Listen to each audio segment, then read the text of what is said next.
Hey everyone, I'm waiting for it any second now.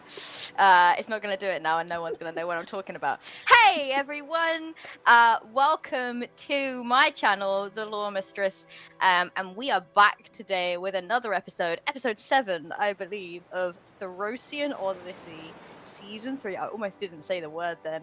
Therosian Odyssey Season 3, Isles of Uncertainty.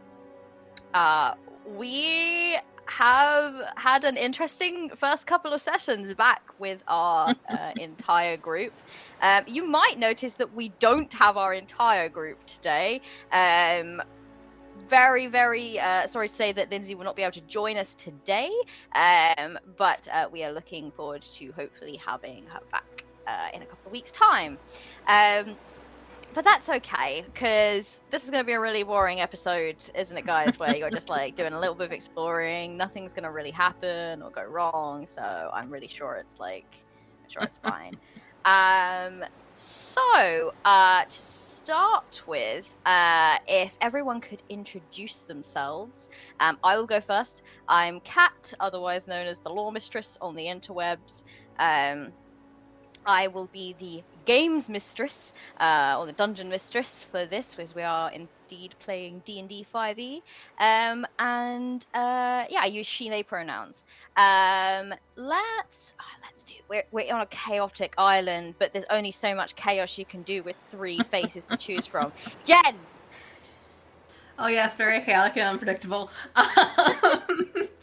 Hello, friends. I am Jen, aka Jen Burb.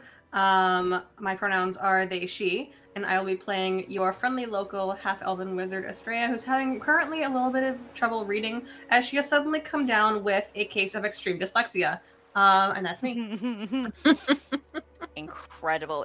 That's okay though, because Mm-hmm. Australia doesn't Everything's need fine? to read, right? Everything's fine. Our wizard is fine. All right. Let's go with Lulu next. Hi, I'm Lulu. You can find me at Lulu in WA. I will be playing Callista, the party's part Triton cleric, and she's not having nearly as hard a time as Estrella is. She just loses everything out of her backpack and is having trouble finding her spell components. But that's okay. She has a lot of spells that don't need any components, so we're fine. Yep, that's right, everyone. Our 2 magic users are currently struggling to use their spells.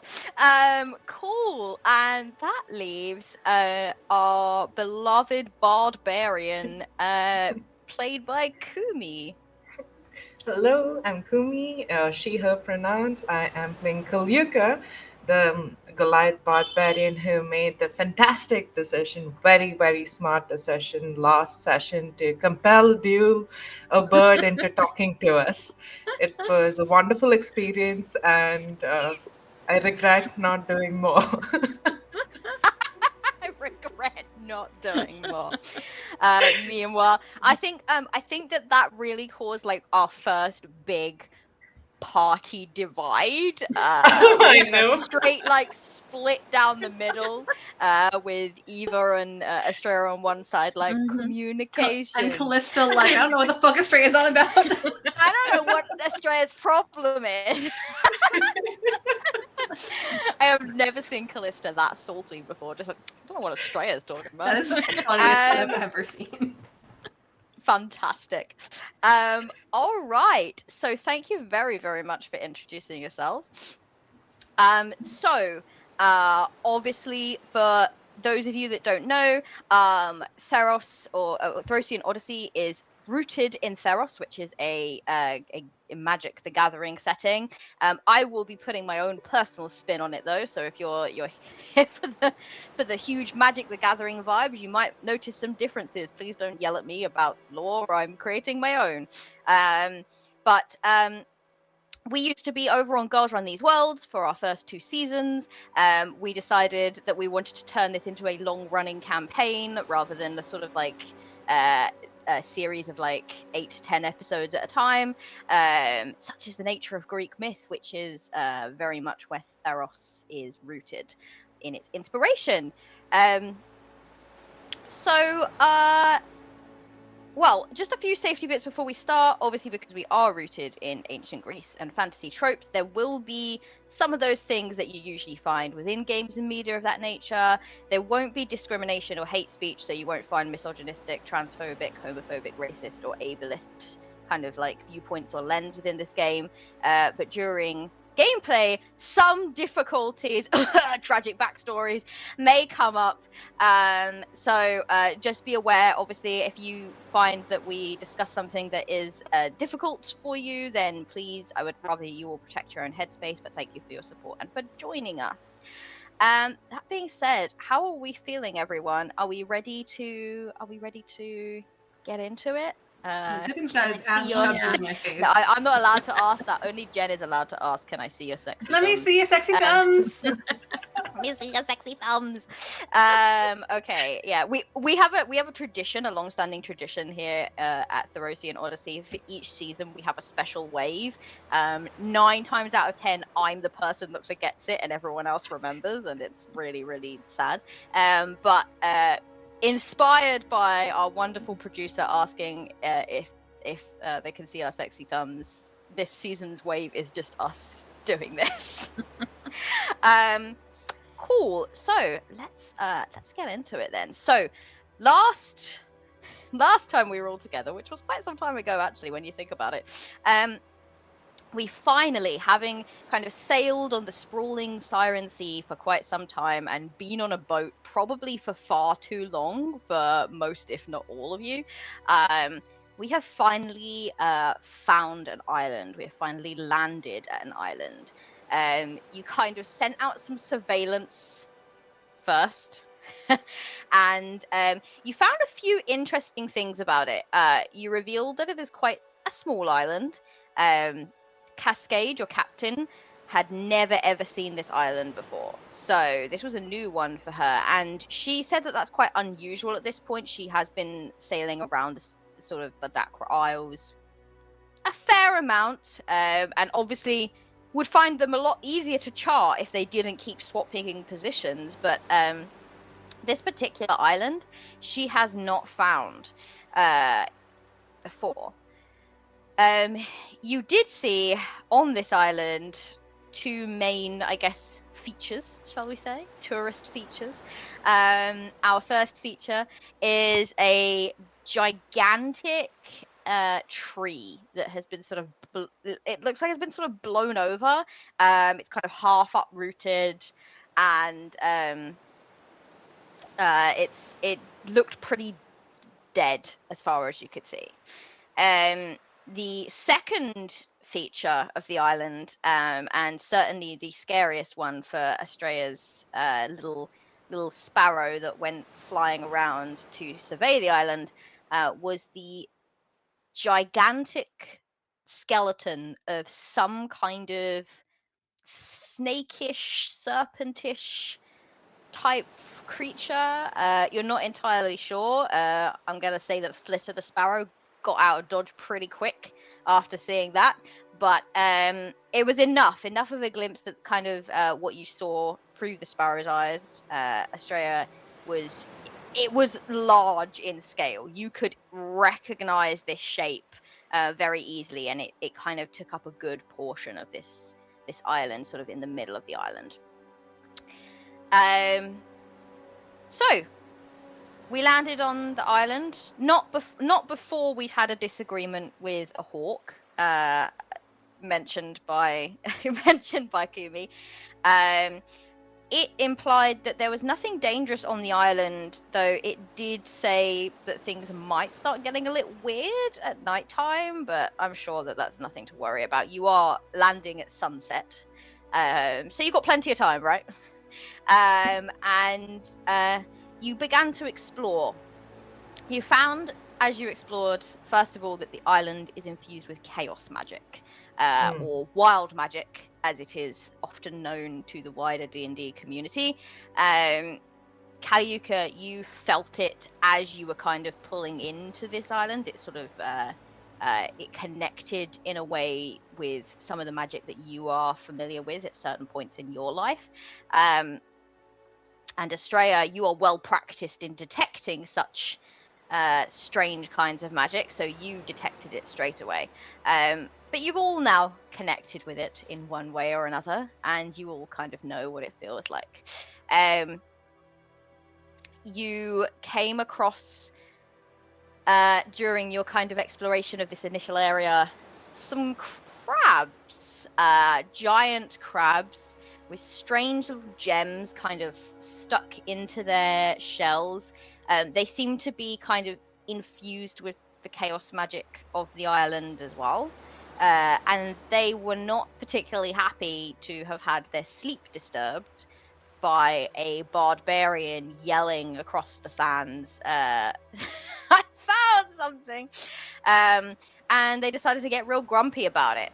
And we left as this kind of, I'm not going to say epic, but an interesting battle, given some of the chaotic magic that kind of took hold in each of you. The dust is beginning to settle. When we last left off, as you defeated this giant crab, the other one kind of scuttling, the smaller one kind of scuttling into the ocean to try to get away, you watched it die. But at the same time, it kind of, the gems in the back of its shell began to glow, and it let out this large blast of magic. Magic that I would say that probably in the moment you could identify certainly, Estrella, as it was kind of, you've seen this kind of effect before. It is a wash of sort of like necromantic magic. That's what it was. And unfortunately, the only person in the blast radius was our upfront fighter, Kaliuka, who was sort of hit with this blast and thrown backwards. As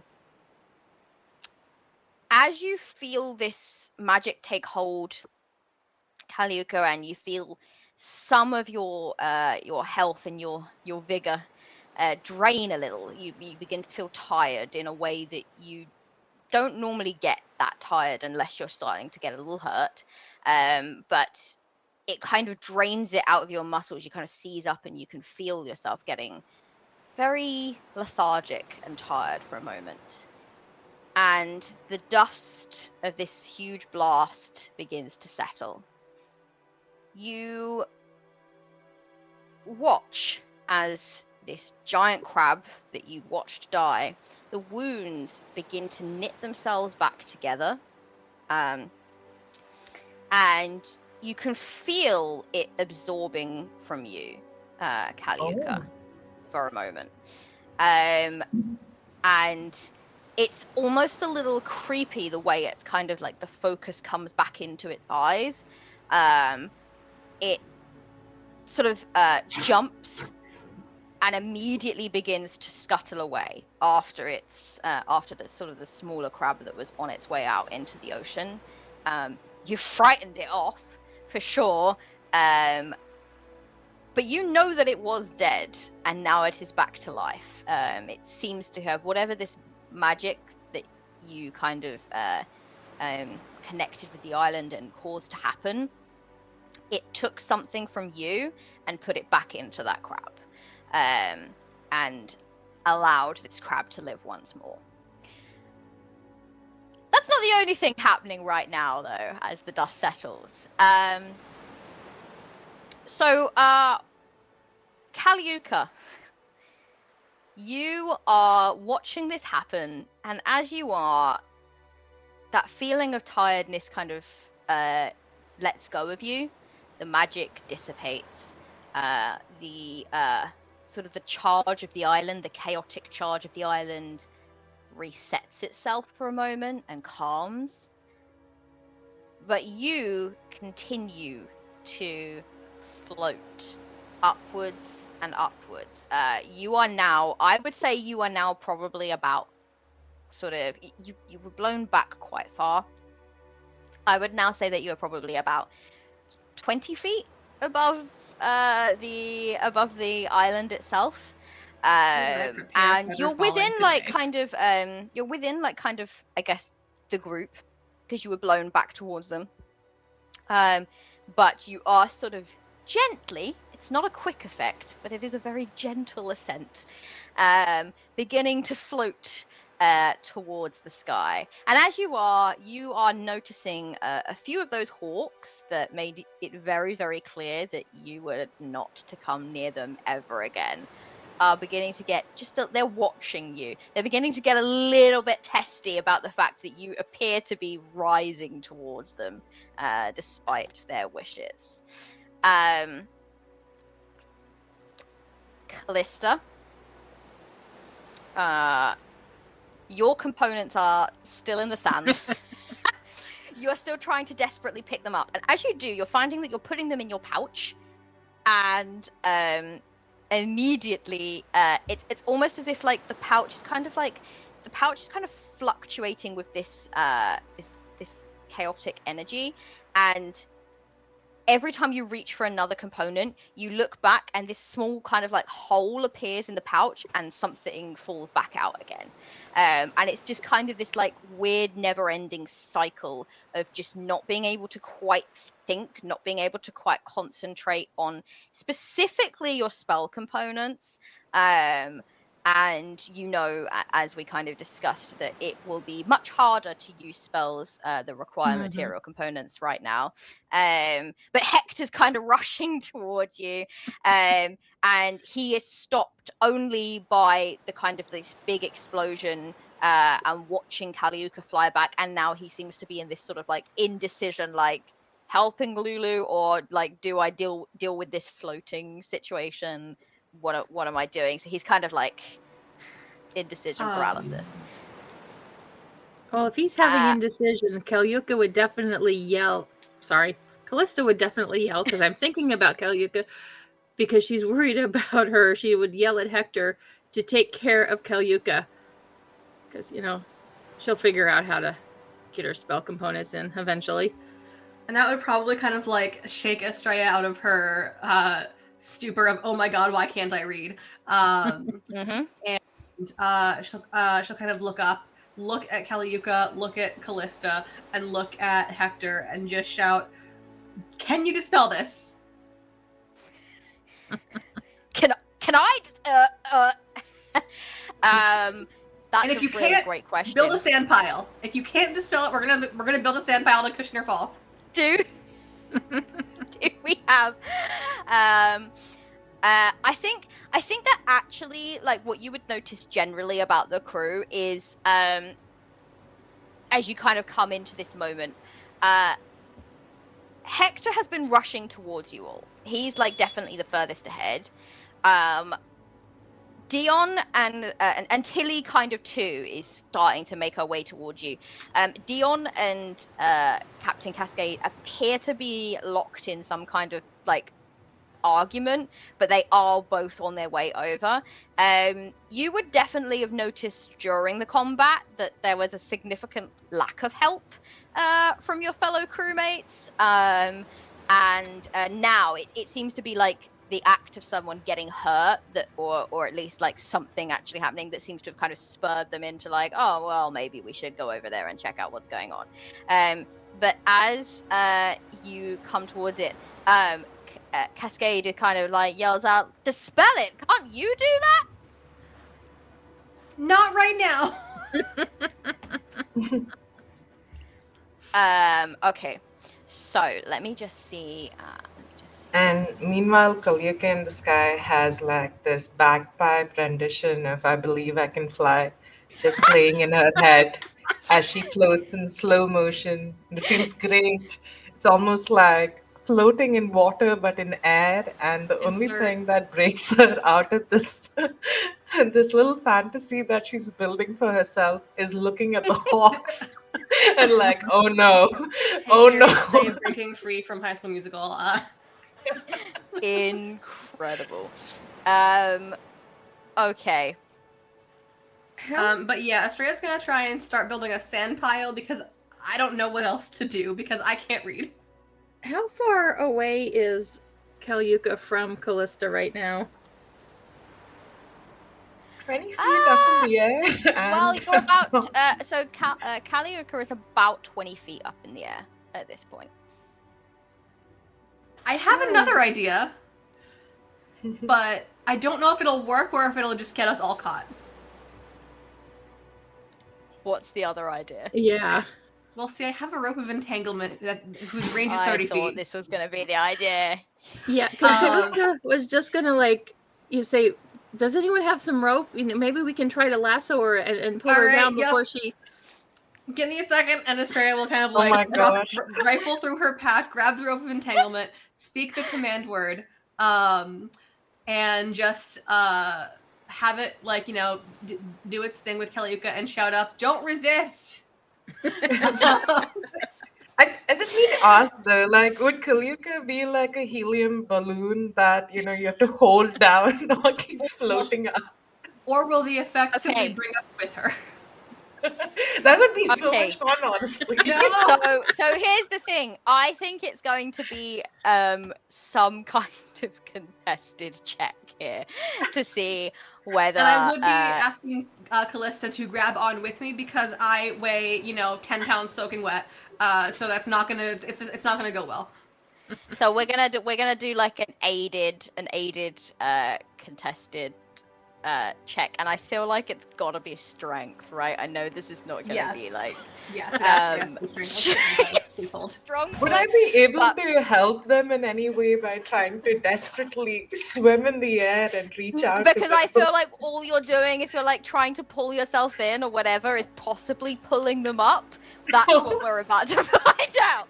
Oh no! Because I think the only thing that you'd be able to do, so like this, you bring out this rope, you speak its command word, you kind of, and I guess that you're gonna like, basically stand pretty much directly underneath. That will be that kind of 20. Yeah, I'm gonna fly her like a kite. Fantastic. Oh So the rope kind of shoots out and wraps itself around your ankle, Calliope. And you feel that kind of like you pull to a stop for a moment.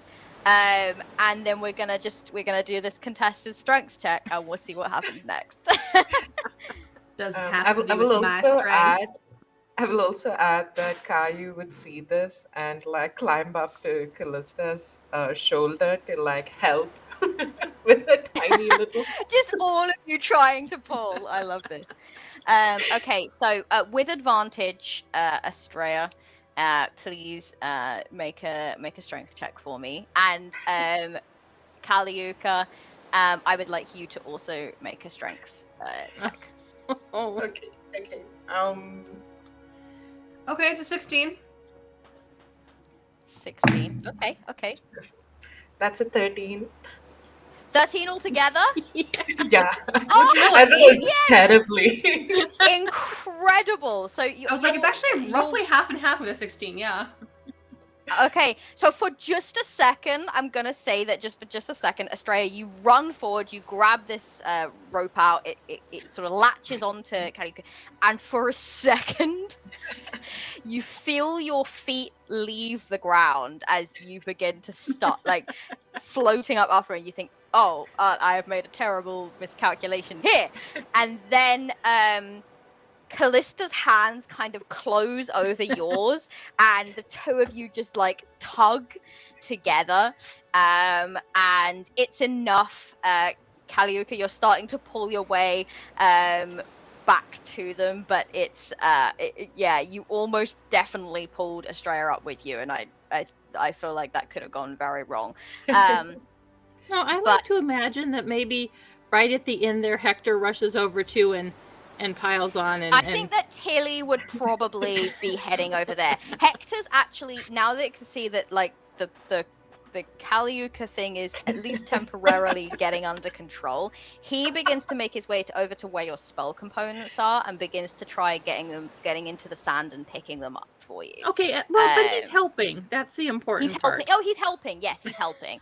Meanwhile, Estrella's just like, would have been a great fucking time to have Onyx. Yeah, I feel like Tilly is absolutely exuding Onyx energy right now. Just like you're all like desperately trying, and like you're skidding in the sand a little bit as you try to pull, and Tilly's just like, and just walks over and just like one-handed grabs on the rope and just starts to kind of give you a hand. So Tilly, Estrella, and Callista, you are kind of working on pulling this down. And I think the rest of the crew kind of join you. Captain Cascade is just like, what the heck happened? They were just crabs.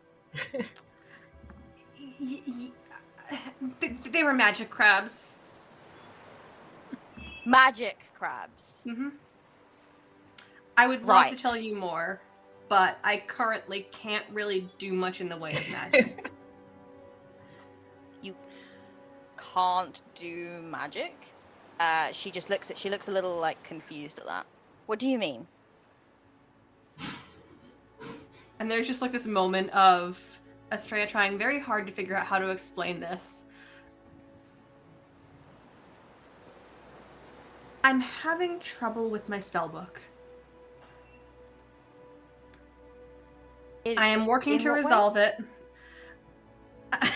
She looks very uncomfortable. I can't read it. Speak to me plainly, Estrella. I can't read. I can't read. She looks at you for a moment. Wait, actually, hold on. And I hold like the book open where I have like one of the spells written down. We'll just say it's a dispel magic spell, or at least the page that I remember it being on. Actually, you know what? Let me just roll an intelligence check. It's definitely not that one. So you open to a page, right? I open to a page. Can you read this? Sure enough, like there are like some. I would say there are some like diagrams, but even they are kind of a little wibbly wobbly.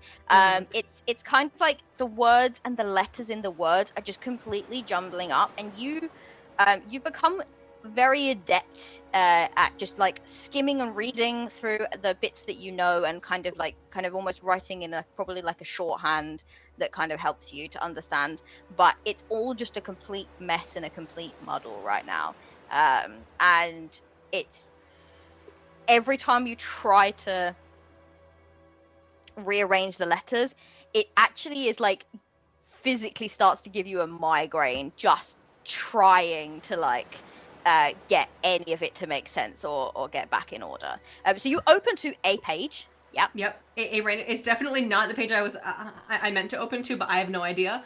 And I hold it up. Can you read this? Is it me or my book? Cascade goes, well, yes, I can see that there are words here. I can read them. I like slap the book closed. Thank you, it's me. But what happened? What's happened to you? If I had to guess, we cast a little bit too much magic. You mean the island is causing this? Yes. She sighs. Well, do you know when this will last? How long it will last? I don't know if it will go away at all. I don't know how this works. This is a brand new island that, you know, from what I understand, no one here knows about, including yourself. I certainly don't boast the same knowledge of the Dapper Isles as you do. I don't know when this will go away, if it will go away. And there's definitely like an edge of like actual fear there. So I think that she kind of she's not like amused. She's trying to take this in. And I think let me roll it. Roll okay, an empathy check. I think that she failed the empathy check. I think that Cascade, she's trying to take this in, and it's a lot of information to process. There's a lot going on around her. You know, at this point, other members of the crew are heaving Calliope down, and she's just kind of like, and I won't say you can't like make your feet stay on the, so you're just basically like a balloon at this point, Calliope. You're just like, every time you try to touch the ground, it's like you start rotating, and so you're still floating, but you are at at least at ground level. Callista's probably kind of fussing over there. It's just left you and Cascade in this moment, like having this conversation. And she is trying to make sense of this, and she's trying to think of the right thing to say, and she genuinely doesn't know the right thing to say. And unfortunately, her go-to is an attempt at humor to try to like calm down the situation. And she kind of like goes, well, hopefully it will wear off soon. That's the only reason we keep you around, isn't it? And You don't I think- like my music, Captain Cascade? and Estrella just kind She's of speaking blinks. specifically to Estrella, obviously. Oh, okay. Like, Kalika is And like Estrella's sad. You know, she blinks. was... Reading and magic and such. She definitely like she blinks a couple of times and then swallows. And now I'm gonna roll an insight check to see if she can figure out if you're upset by that. Because she didn't know what the right thing to say, so I feel like she would be analyzing your reaction to it to be like, did I say the right thing? Did I do it good? Okay, so she rolled quite high. She rolled 19. Okay, so yeah, like I also don't think Estrella's really in a position to mask her feelings about this. I think she's a little distracted. Like Kalika just rotating at the... I think So I think she kind of says that nonchalantly, and she's just like, well, that. And she's kind of like half laughing, and she's like, I think Estrella, I'm joking. I'm joking, Estrella. Obviously, that's not what I meant. she definitely noticed Estrella kind of glancing around, and Estrella was absolutely looking for like the nearest place to run off and just not be around people for a minute. Hey, okay. We're gonna figure this out, okay? And I'm trying to figure out how much time has passed in game. Well, Okay. As she starts to like try to, like, don't worry, we're gonna figure this out. It will be fine. Like, I'm sure that it's just a temporary. Like, try to get into like Captain calming down mode. At that point, you are all distracted by the sound of a rather large thunk. As Kaliuka drops very ungracefully to the floor. And I'm gonna do that thing where, you know, when people slip and fall, but they make it look like it's cool, and then I just like lie on my side. well, like just like paint me like one of your French girls like style. I love it. So Kaliuka has landed. There's like a sort of like a dispersal of sand at that. And Hector makes his way over and begins to give you your things back, and you can see them. It's like that kind of like fog, that weird fog Callista has like lifted, and you can see your components. Your pouch begins to knit itself back together, and you are able to take your components. perfect.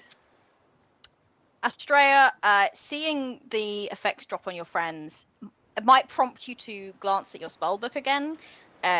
You still cannot read anything that is written there. Oh no. I think what would likely happen is Estrella would take the opportunity of Cascade being momentarily distracted to just book it. And go find Okay. somewhere to hide. Where are you booking it to? Because I'm going to just remind you that this is an incredibly open, Yeah. open area. I would probably just go and tuck myself. Hang on, let me drop the Alberodi over here. I would probably just go and tuck myself like right here-ish, like behind the rock where the crabs were. Just kind of like a little bit on the other side from everyone. Yeah, actually, that's a good point. Let me head in and delete those crabs, because they are well away at this point. You're kind of watching them swim off, and they have they're well and truly making their way into the sea. Clearly they've decided this island is not worth the trouble as a good resting place. So Estrella has kind of tucked herself in behind the rock. I'm gonna move, so Hector is over here, he's kind of giving you your stuff back. Cascade is probably about here. And she kind of looks back and she goes, "Oh, good to have you back." And then turns and goes, "Anyway, Australia?" And Australia is like running off Nope. into the trees. It's a All big 3 trees, nope. yes. And Dion kind of makes his way over and goes, "All right, what's the plan? We can't use magic. We shouldn't use magic. What are we doing here? Because I mean, like, that was very entertaining to watch and everything, but I feel like that could have gone very wrong." And I can tell you, Dion, I have tried swimming. I have tried flying. Swimming is way better than flying. roll a Constitution save for me, actually. I just want to feel know so what sick. Okay. what the feeling is.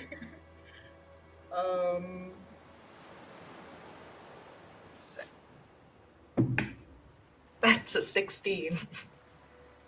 A 16. Okay, I'm going to say that you feel nauseous. You're not like hurling your guts up, but definitely someone who doesn't have the constitution that you have built would be. Like, that was like, you were like spinning in the air. The Trying sky to, like, sickness.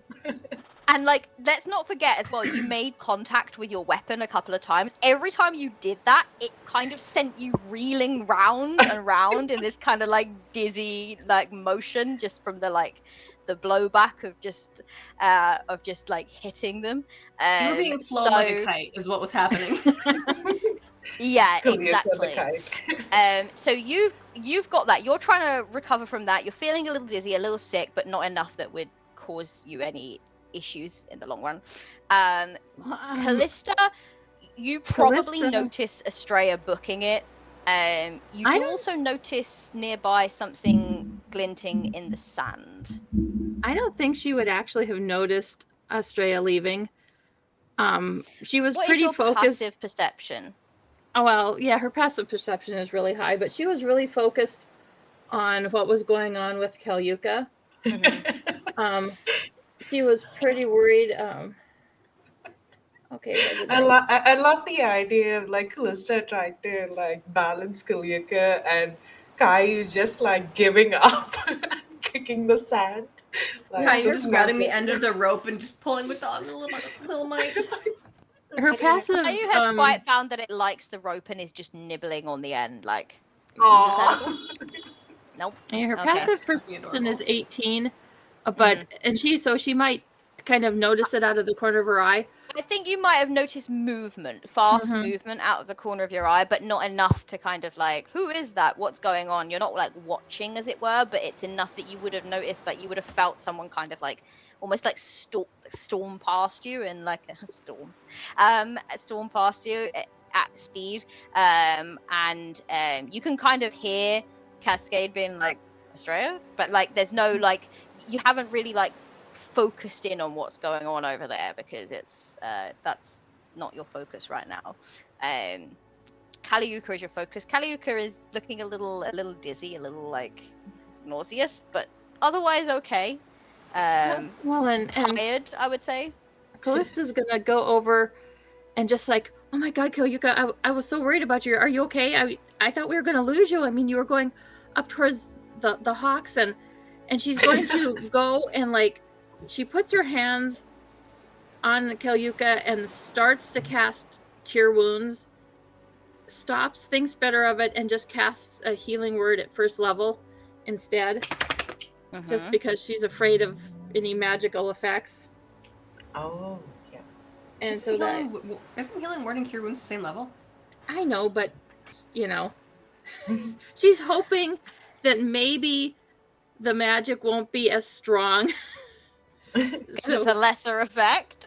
Yeah, she doesn't know what's causing all this wild magic.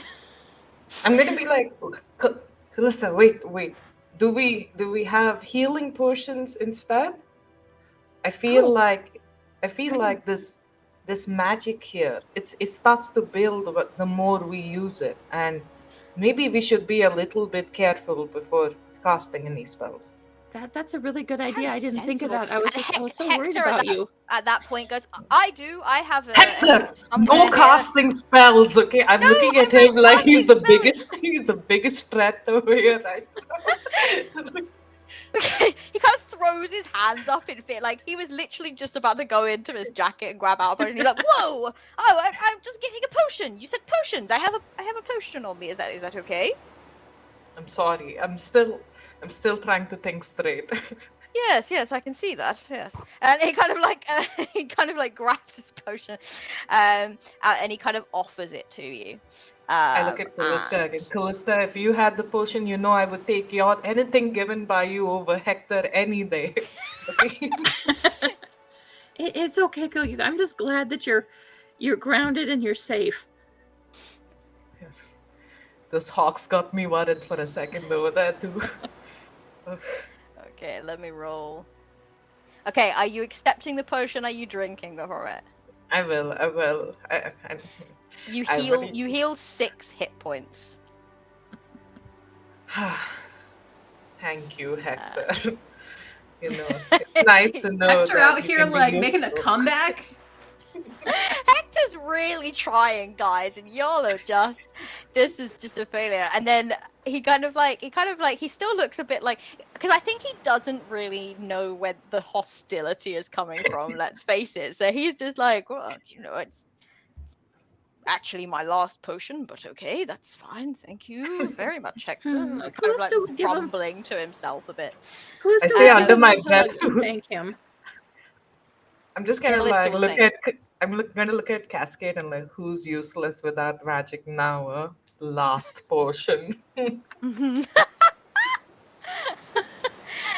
Y'all are ruthless with these, like, I put these NPCs in to aid and assist you, and it's just never enough, is it? It's just like, no. Oh, only one potion cat? Like, damn, yeah, all right. Let me just take them all away from you and then just see how you get on without them, yeah? This is All only right. towards Hector. Everyone else is quite nice. It's like, Um, like Kalyuka was watching as Hector was picking up Callista's things, and handing it over to her while she was floating in the air, helpless. Doesn't want to admit it though. and I think that at that point, Cascade kind of joins and goes, all right. Well, I mean, there's still a bit of this island to explore, but I think, and she kind of glances over at the trees. She said, I think maybe we should just take a moment to kind of reset ourselves and regroup ourselves, and then you are welcome to, when you're ready, to explore. And we'll move over to Estrella, who is currently hiding in some shrubs. I sound so pathetic.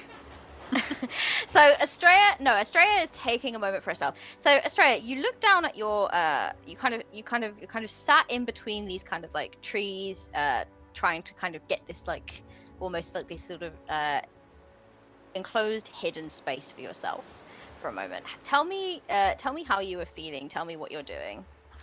So a lot of it in the beginning was a lot of initial panic. And then kind of realizing that, like Callista's effect and Kalyuka's effect happened, like a few seconds before hers did, and seeing those effects start to drop brought some level of relief. And then as the seconds passed, as her own effect didn't drop, that relief kind of faded into, at first it was confusion, then disappointment. And then Cascade said the exact worst thing Cascade could possibly have said. Estrella at her core likes to be useful, or at least wants to feel useful. And in her mind, the way that she does that is with magic. And the way that she does magic is using her spellbook, which involves, unfortunately, a lot of reading. So all of that confusion, all of that disappointment, kind of spiked into this cold sense of panic. Mm-hmm. And hearing that from who she essentially considers to be the leader of this mission, Cascade, at least the leader of the vessel that is spearheading the mission, kind of sent her into a bit of a spiral. So she ran. She's very good at running.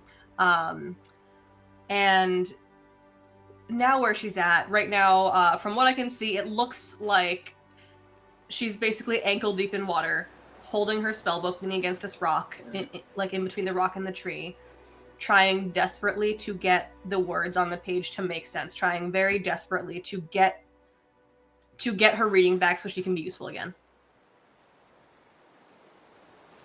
All right. Okay, and it is unsuccessful. The words on the page are not making sense at all. And I think at one point, I think the more that you try as well, the more your head is Yeah. hurting, and that's probably not helping things in the slightest. And I think at one point, she'll reach into her pocket and take out this little glass orb, the glorb as we call it, and kind of balance it in her hand, looking at it, looking at the design in it. And for a moment, she looks thoughtful. She looks like she might be about to close her hand around it fully. And then she puts it back into her pocket. I think as you're at that precipice of like, you look like you might just be about to put your hand around it fully and maybe reach out. I think that you're actually startled by a voice Surrey, isn't it? behind you. What you doing? And I think I'm sure she's like on top of the rock or something. Oh, she's up. She's definitely Yeah. above you. She's up. She's kind of like, you can see that she's probably like laying flat on the like the head on her cliff rock, chin, and like she's down like her leaning, yep. yeah, absolutely leaning over and looking Brain down. cell. And you're like, what you doing? And I think Surrey can see just like the very slow rise and fall of my shoulders as I heave this big, slow sigh. Because normally Estrella is absolutely down to kind of entertain Surrey. Like she's a kid. What are you gonna do with a kid? And there's just like this big, very slow sigh. And she turns to look up.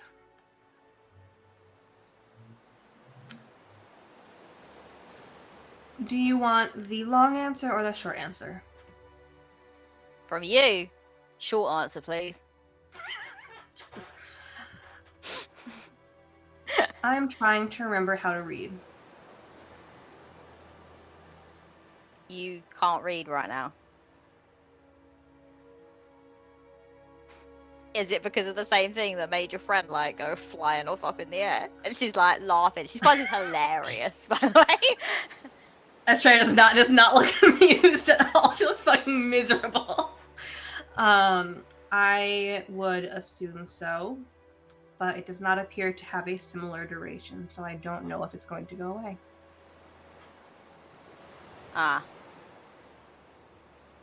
You look a bit pissed off. And she kind of looks around, and she's like, oh, did I interrupt like you were trying to have I do this too, like when you want to be by yourself. Like, I mean, I get it. And she looks around. There's not really much in the way of hiding places on this island. Yes, it didn't seem particularly prudent to go running off in the direction of the giant skeleton or the giant uprooted tree, so I figured I would find somewhere on the beach. There's a giant skeleton on this island? Climb high enough or fly high enough, you might see it. Cool. And she looks amused for a moment, and then she kind of says, well, I mean, like, so Dion put like a tarp over one of the boats for me, so you can borrow it if you want. And But Estrella only looks for like a couple of minutes, okay? Because I might need it back. Estrella looks distinctly surprised.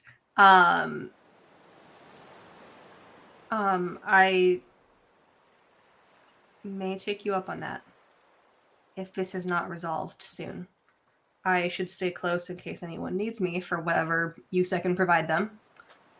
But I see the tarp is popping up! Yep.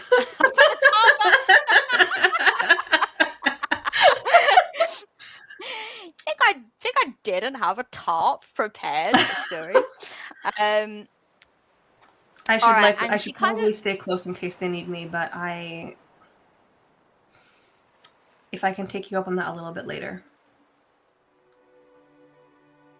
I mean, you know that you don't just like read and do magic and stuff, right? Like your friends, I know they're being a bit oblivious right now, but they do really like care and respect you. Like I'm always telling Callista that she should like find out more about you and trying to hint that you've got some shady past, but she Oh, gee, doesn't seem to thanks. listen to me. Oh, I think she doesn't care. Well, Well, you know, I like stirring a little bit of trouble. I think obliviousness is, in this particular case, for the next 3 to 5 minutes, perhaps the best course of action. Much like you, I sometimes, as you said, need a few moments. But I do want to be easily accessible should they need me for, I don't know, general knowledge that doesn't have to do with reading. I mean, just because you can't read it, you still know it, right? Yes, Go for on, the tell most me part. a boring fact about Meletis. Meletis is rumored to have a giant rat family running around in the sewers. You heard that rumor too? I went hunting for them once. I came back with a raccoon. His name was Socks. He was not a rat. Wow. Okay, where is Socks now? I don't know. He bit me and ran off. Ah. I Yeah, wasn't allowed to raccoons keep him, do that. unfortunately. Something about him being a wild animal and not fit for domestic life. Little bit of Surrey advice for you, Estrella. Next time, go for a mouse. And she gets up, and she obviously then like begins to walk away. Like she is still ruminating on this giant snake skeleton. So now she's basically like getting up and she's trying to like jump up to see if she can like see it further in. But she seems quite content, quite happy up there. Now I'll just call up. We'll let you know if we go see the skeleton. Can I come? I don't see why not, but that's more of a Cascade question than a me question. If it's a Cascade question, it's gonna be a no. She kind of walks off. And Estrella can't help but smile to herself a little because, as abrasive and as like seemingly off-put by people in general as Suri is, she did make her feel better, even if by distracting her a little bit. She was just trying to distract you and make you laugh a little bit. Oh yeah, and it worked. It worked. So off she goes. Obviously, she can't see this snake skeleton at all, but she's trying her damnedest. She's just not tall enough. Cool. So we'll head back to where Callista and Calliope are, and as you're kind of discussing the plan, I think at this point you have maybe noticed that Estrella is not in the vicinity with you, Callista, now that you can see that Calliope is like okay, and so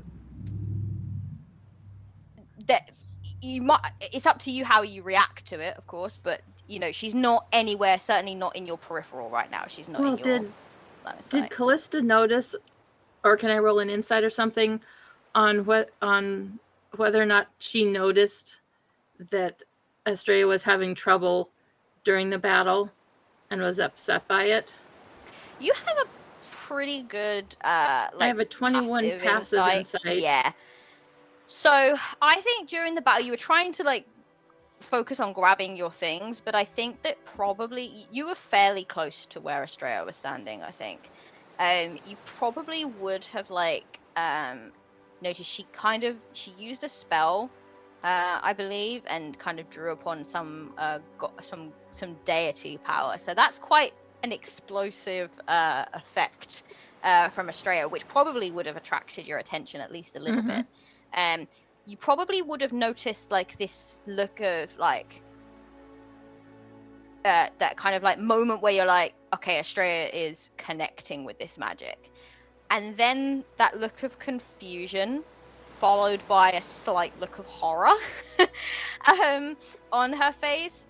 You didn't have time, obviously, to react to that properly and figure out what that was, but something definitely happened to Estrella.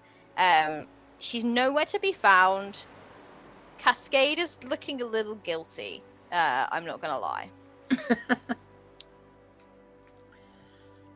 Well, and she keeps Cascade probably keeps looking up at where those shrubs are, and she probably would have figured out where Estrella had run off to. There's not any hiding places on this island, so I did my best, but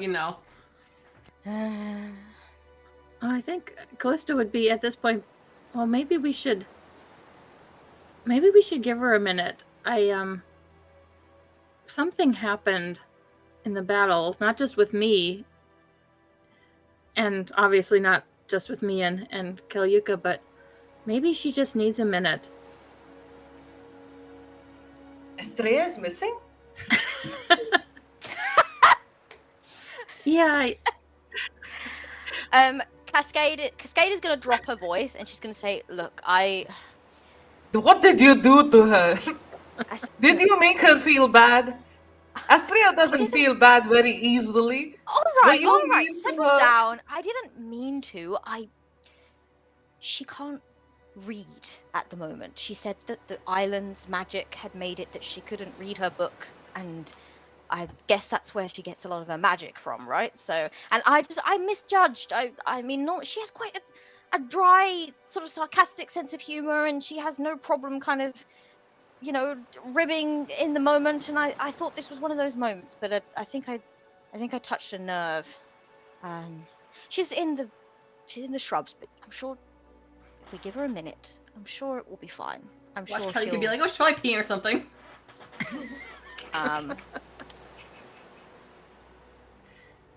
Captain, as a captain, you need to be considerate about everybody's feelings, okay?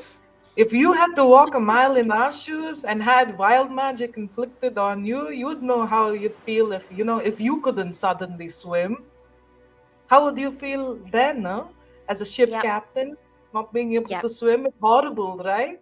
Just so you know, this is completely unnecessary. I do already feel awful, okay? You don't need to make me feel worse. I'm sorry. It's just that when we hit that crab and it started to crack and these stones it started to react weirdly and Callista, did you see that? Did you see how it felt like as if it was taking my energy away? I promise you, I did take it down, but it felt like it was using my energy to come back to life, and then it skittered away, and that is concerning me a little. Does it mean that there are other things that have died that might come back to life, like that skeleton that Astrea had mentioned that Flitter saw? Do you think if we went too close to the skeleton, it would try and take our life force and it would come back to life? God, I hope not. I mean, I can deal with a little, small undead creatures, but I don't know, something as big as that skeleton that Estrella saw, I don't know that I could take care of that. But you're okay. I mean, you feel okay now? If it took some of your life force? Yeah, I don't know. I thought first that maybe it was because I was spinning around so much, but I just remembered that right before that, the crab looked back at me and it looked like, haha, I'm taking back what is mine sort of look, which you don't want to see from an enemy after you've defeated them. And it was slightly terrifying, but I am scared now. If we go and investigate that skeleton, the skeleton will be like, oh, it's dead. And then suddenly the next second, it's just lifting itself from the ground. Oh. And we can't Calliope even use magic. Yeah. absolutely sends me. Yeah. Absolutely sends me. Just, Olivia is just going into that emoji mode of like, what's happening? It's happening. wait, no, we have an emoji for this. We literally have an emoji. Uh-oh. This is this Yeah. is Calliope right now.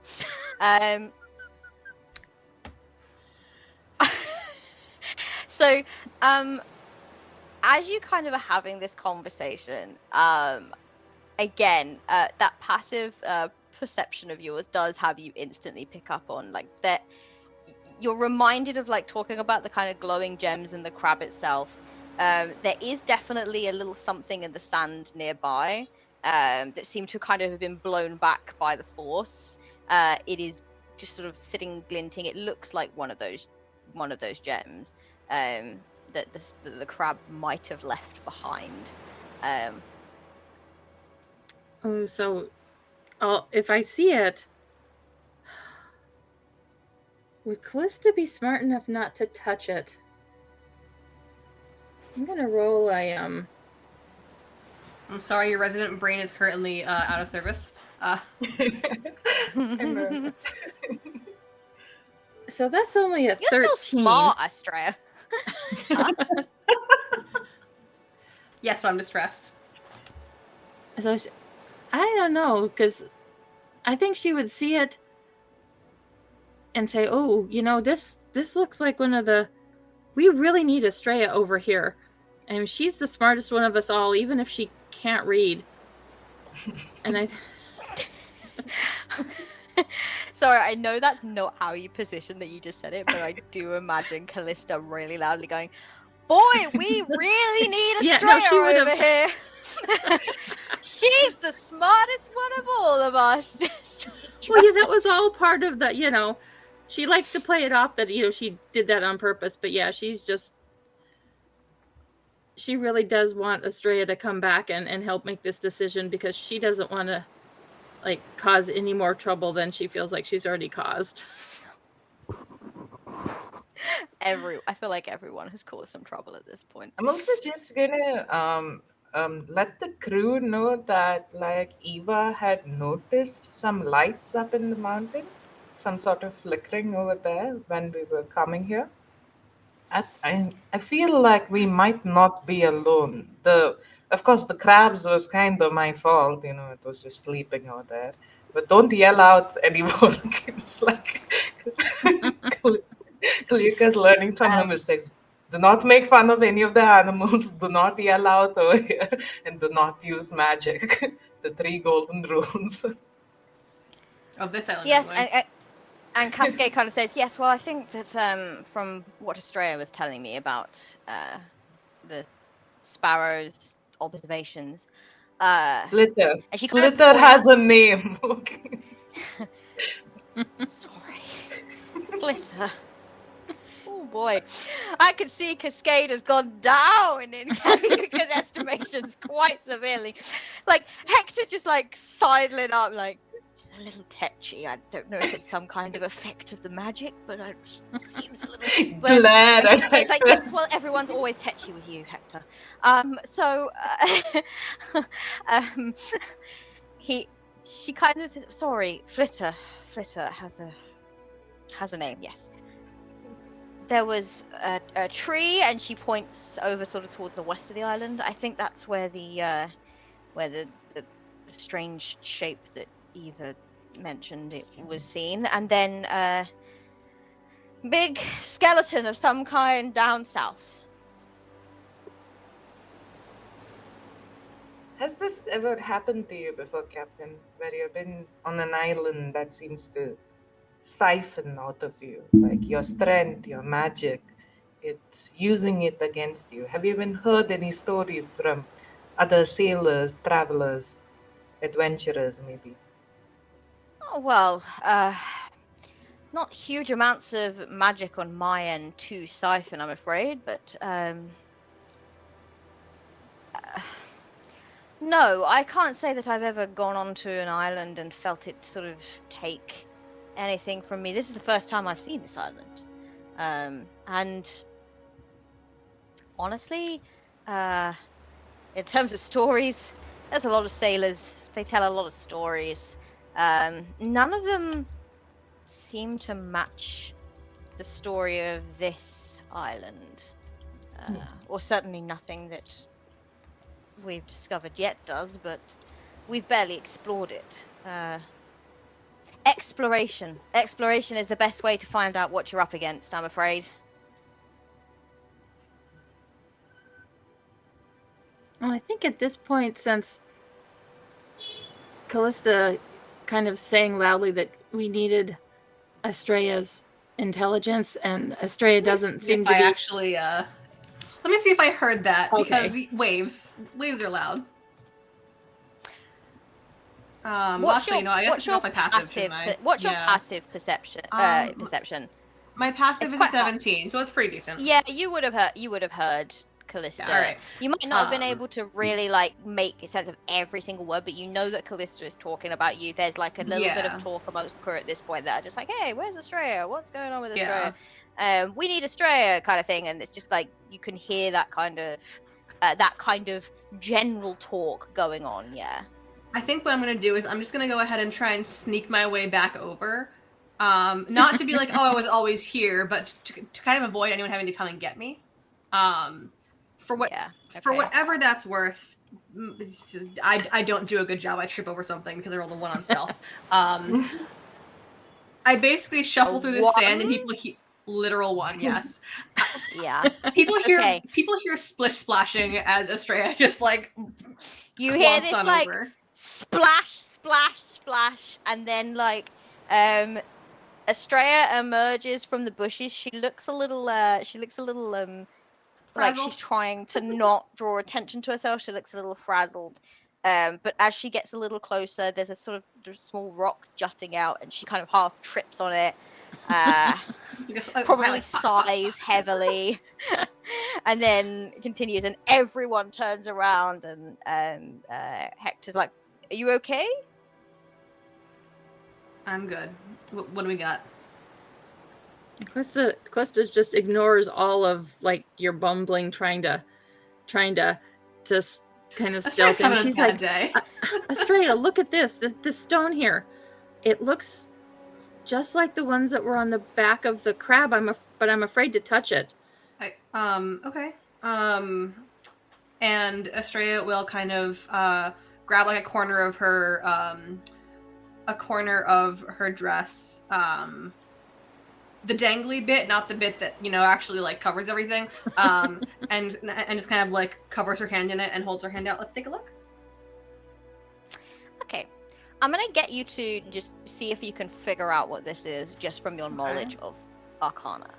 And actually, I'm going to give you advantage on this because I feel like Estrella's pretty likely to know what this is. Ooh, that's good. You said Arcana? Arcana, yeah. 27. Fuck you. It's 20 what? 27. I finally made it above a 25, y'all. 27. Okay. I made it past the baseline of 25. You recognize this almost immediately, and you don't need to touch it gingerly or carefully. It is a spell gem. Or at least it probably came from. You can see immediately that this is a gem that was like embedded into the creature. It was not actually part of the creature's organic composure, or like composition. Sorry. It must have found its way, as did a lot of the gems. Possibly. What are you at? 27. 27. I'll give you some speculation on how this could have happened. Possibly these crabs' behaviors tend to involve a lot of burrowing. That's what had happened with this crab. They were kind of burrowed under the sand. It's possible that this crab may have found a place at some point to burrow that was some kind of treasure cache, perhaps, or had a lot of like gems in it. And and some of these gems became embedded in the shell. Now, this particular one has actually been enchanted to be a spell gem.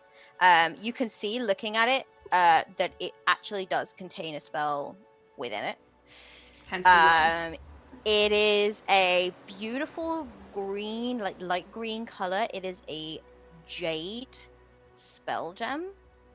And you know that, because I'm sure that you've got a whole chart of what the different spell gems are. Holy shit, that's a small... That, okay. in that spell gem is probably quite a powerful spell. If you were to scale it in terms of levels, you'd probably be looking roughly kind of like, level, the cantrip to 9, say. You'd probably be looking at like a 5th level. Yeah, on a scale of 0 to 9, as, you would, you did get a 27. You did get a 27. And Estrella's having a bad day. Take pity on her. I know Estrella's having a bad old day. Estrella's no good, terrible, horrible. I'm basically trying to figure out if you could figure out what spell is inside it. Mm-hmm. I feel like without, like... It's okay if I can't. It's okay. No, you did specifically roll Arcana. I think that you would recognize enough of the way that the magic moves within the gems and the way that it reflects outwards. It is an abjuration spell. And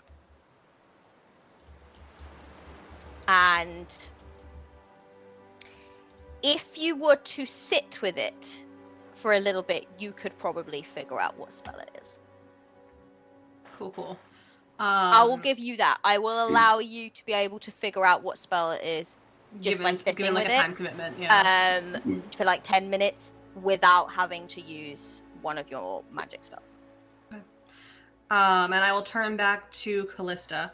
This appears to be a vessel containing a ready-to-go spell. I don't know exactly what it is. I can tell you it is from the School of Abjuration. Protection, shielding, etc. Given a little bit of time, I could probably narrow it down even more. If you would like to, I'm happy to, just so you know what's in it. I'm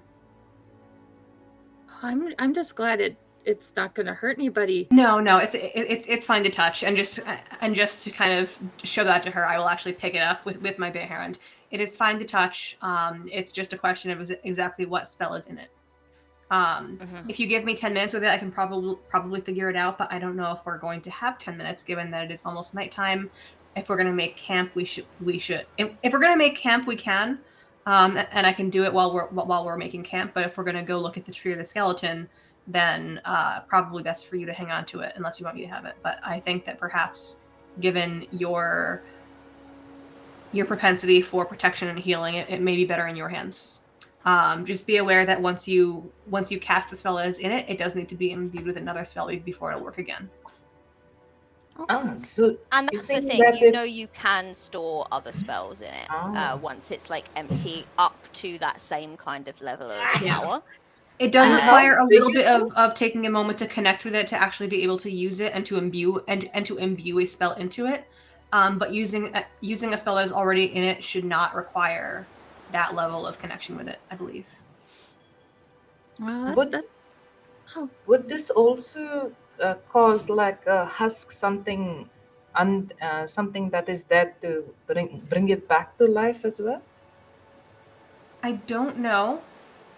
I do believe that using the spell in this would still trigger the island's latent abilities. I believe it has to do with just if I had to put a description to it, I would call it magical energy in the air, magical energy in the vicinity. I think it may be just any magical effect. So I think that casting a spell from this gem would cause that effect.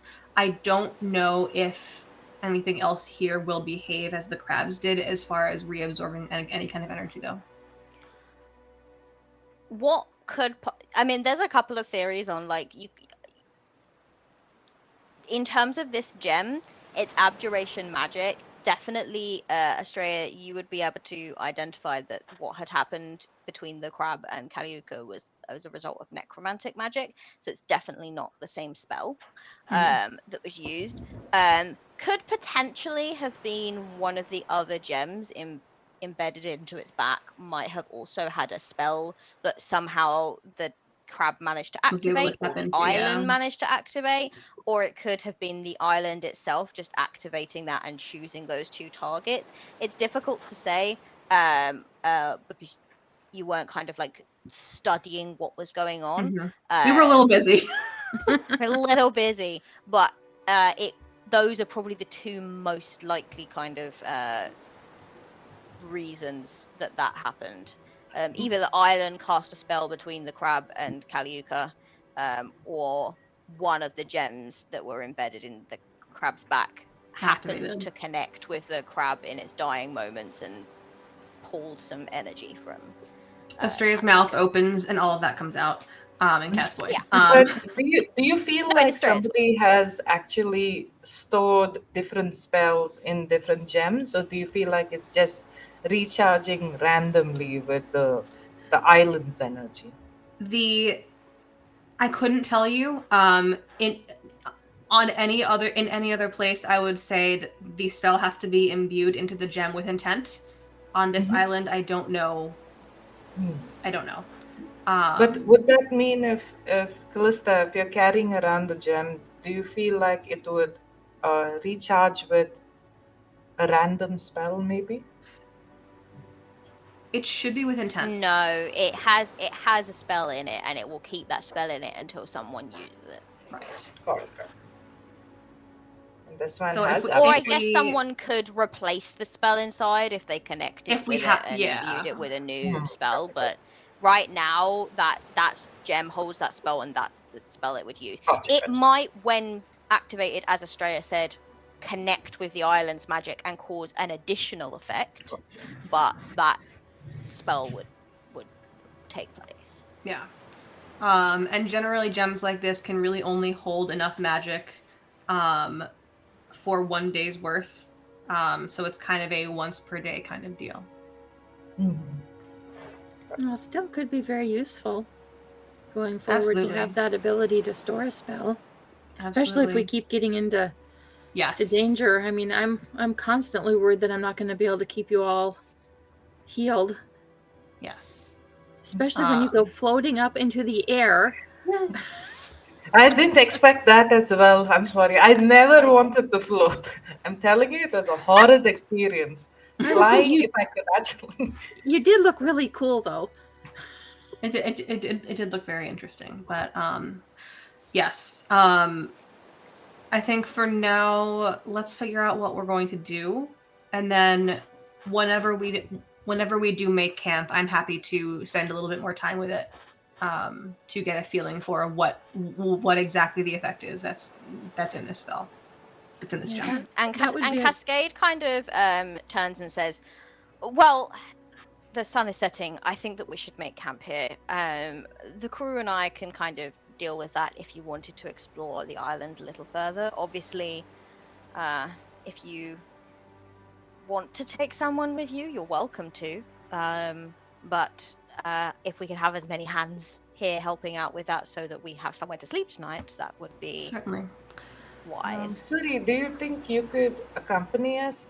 None of us are the best at investigating things, but perhaps with your help?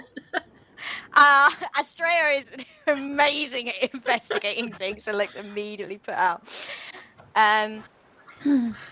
Estrella gives Suri this look of, see, I fucking told you.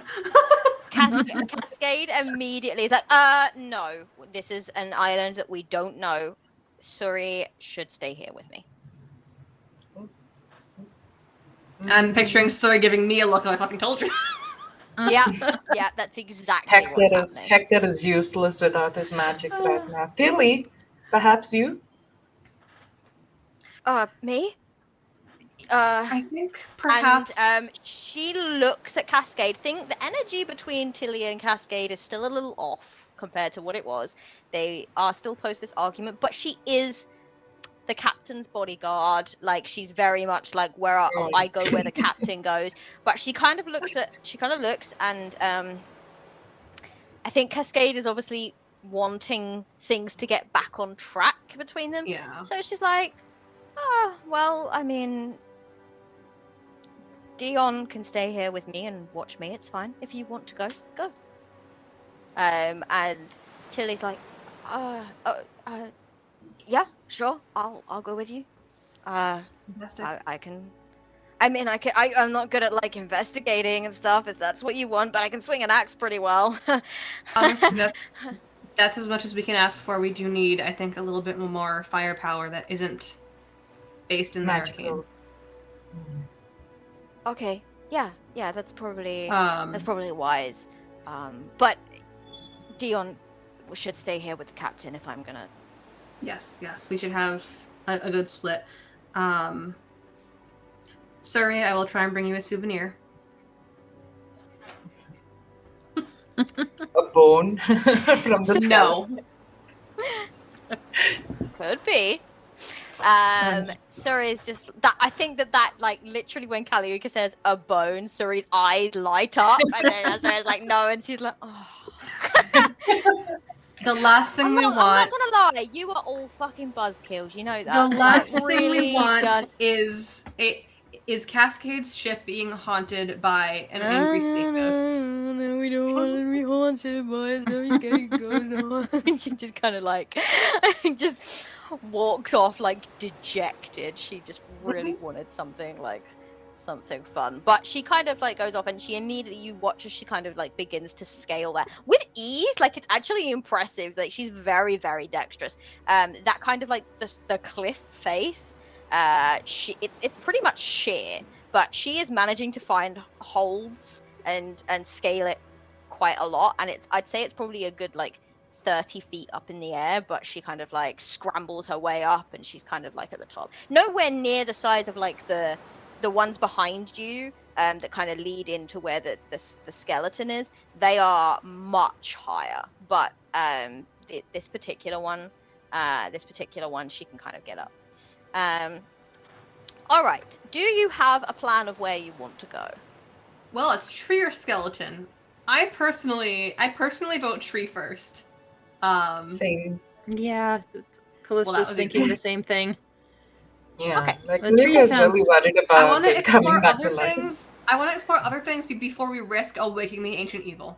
But DM, where did we see, where did Eva see the flashing lights? By the It's tree. like to the west by the At the tree. tree. Got it. By the tree. All right. Well, in that case, let me take a moment to load up your new scene. Exciting. And then we will head off onto a break. So let me get this. Can you all Calista, see don't that? worry. Don't worry if you cannot heal just yet. I'm going to try not to get hurt so that it's not going to put too much pressure on you. That's good. And she pulls out a very ceremonial looking mace. It's, doesn't look like it's ever seen any use. She's like, and yeah, I can use this. I don't have to use magic. I mean, if we get in trouble, I've got I see this. these hawks on the fucking map. Anyway, Oh yeah, that's accidental but kind of perfect. All Yeah, right. Kalika is just going to, while they're walking, she's just going to show Callista a couple of ways to swing her weapon. The Okay, best swing both bet ways. is try to get them down. So Kaliuka is Swinging both showing ways. off. We love to see it. Let me just pop. Well, I'll do it in the break. So we're going to head off to break now, everyone. We're going to be back in about 10-15 minutes time. Thank you all for joining and kind of sticking with us up until this point. We're very, very, very excited to be playing, and we'll see what this tree holds. We'll see if we can get the map maybe a little zoomed out so you can kind of see the scale of the tree a little bit. But thank you so much for joining us, and we will be back shortly. Cheerio.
Hello, everyone.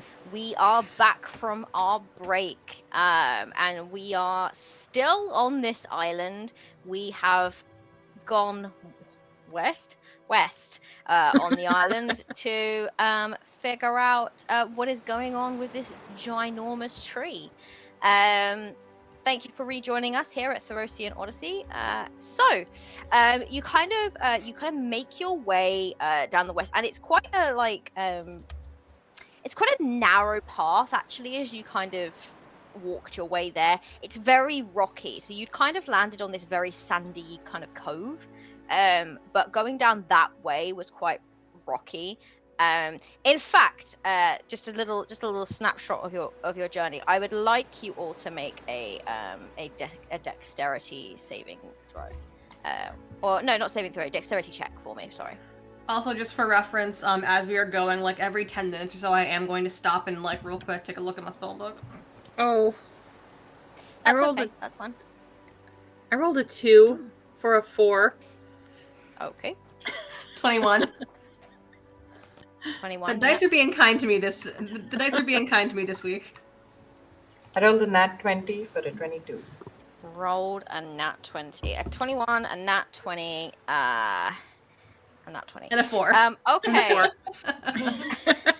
So, Callista, so the two of you are actually making your way for very different reasons, I feel, making your way through this rocky situation quite well.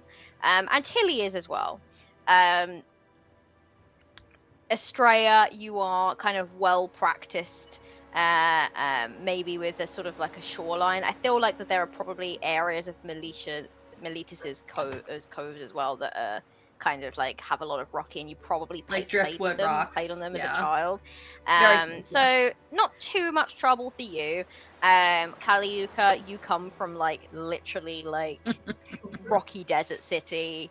I feel like you trained in the mountains, like you probably like have been up to the like a lot of the mountainy areas around Akros. So again, not too terrible for you. Callista, you spent quite a large portion of your life kind of in the temple or in the surrounding buildings of the temple. Maybe not done a huge amounts of exploring in natural terrain, and it shows here. You make your way along trying to figure out and navigate these rocks, and unfortunately you do trip over and lose 2 points of health as you kind of like probably like scrape your knee or something. Well, she's so focused on practicing with her mace that she's never used before, you know. Swinging this mace around, and you just kind of like basically swing yourself in a 360-degree circle and then like trip over. Fantastic. So you make your way, and eventually this kind of narrow rocky path then starts to widen out a little bit into sort of another beachy cove. You can see that this is kind of where it ends. You wouldn't be able to get round towards any more of the island from here. There's no more paths or anything. That this is just kind of like the accessible part is only this area and the area that you landed at. But you do find this rather large, and it was an impressive size looking at it from afar, but now you're here, it is massive to behold. And it does look rather ancient. It looks rather dead. It has mostly uprooted itself. But as you've been getting closer and closer to it, Kaliuka, I'm not going to give this to Estrella because Estrella has not got any kind of detect magic or anything up at the moment. So Kaliuka, for sure, you can feel that kind of like strange, like buzzing chaos has been kind of like exponentially increasing. This tree is a big part of the source of this island's magic, and whether it was always this chaotic, it's impossible to tell, but it certainly is now. But you can kind of feel that this tree is doing huge. And like you can see that even though it's kind of uprooted, a lot of its roots are still kind of feeding into the ground. And the roots are really, really long. So there's a good chance that they extend to quite large portions of this island. It's a pretty small island, so. And in terms of, we'll say about 10 minutes has gone by. Estrella, your reading has not returned. Still hasn't returned. Still has not returned. Yeah, every now and then you'll see her glance down at her spell book, like kind of just like sneak a peek in the pages, and then close it, looking mildly disappointed.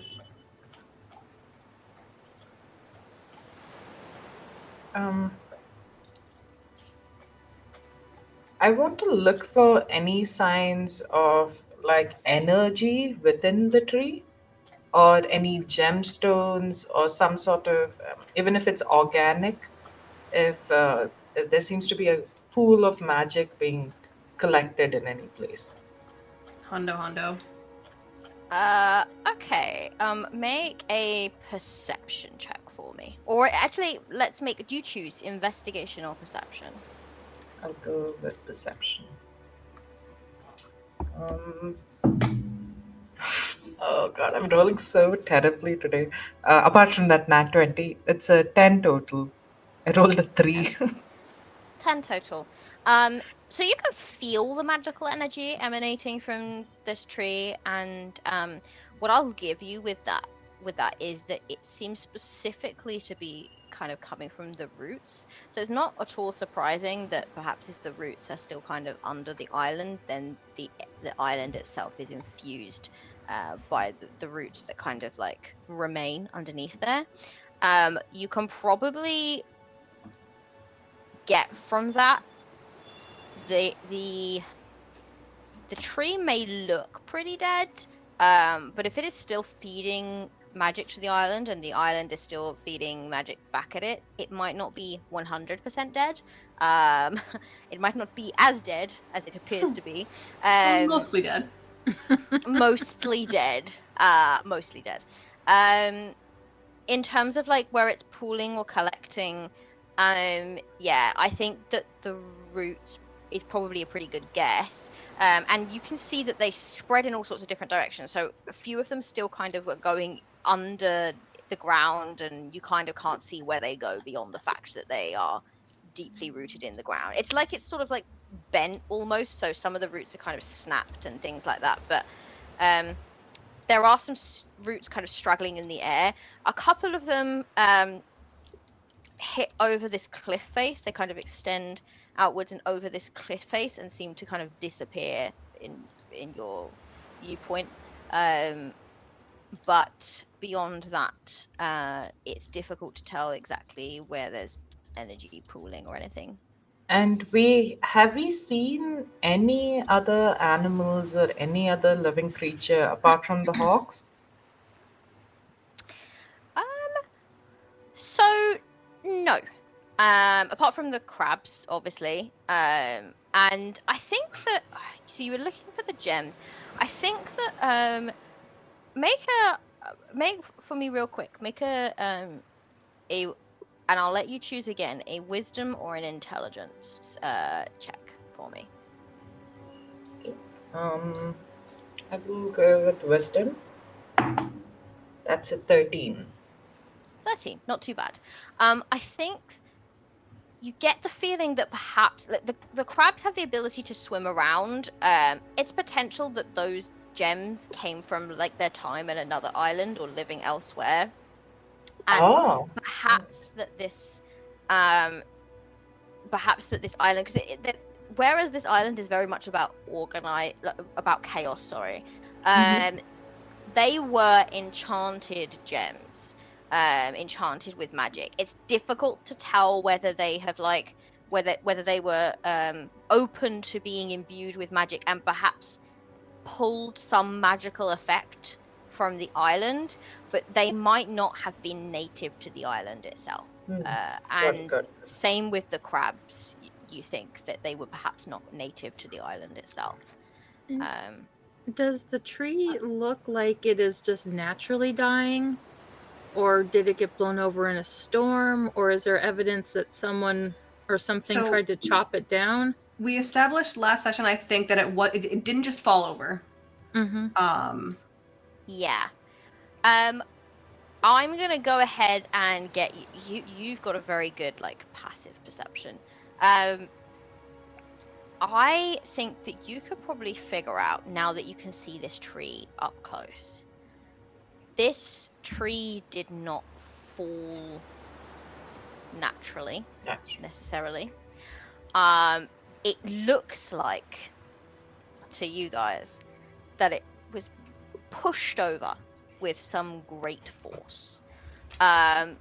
It's difficult to what I will get you to do if you want to get a little bit more information is to try to make some kind of check to look for specifics. I'm also going to share that information with Astrea and Calissa. That I do think that the roots below what we see right now, they seem to be filled with that sort of chaos magic. And I had the sneaky suspicion that those crabs, they are not native to this island. I also at some point I wanted to ask if passive investigation would have yielded anything in terms of just like looking over the tree.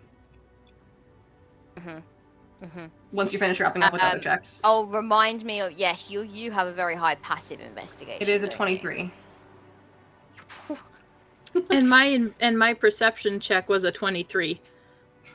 Oh, the So. two of you combined are just a team right now.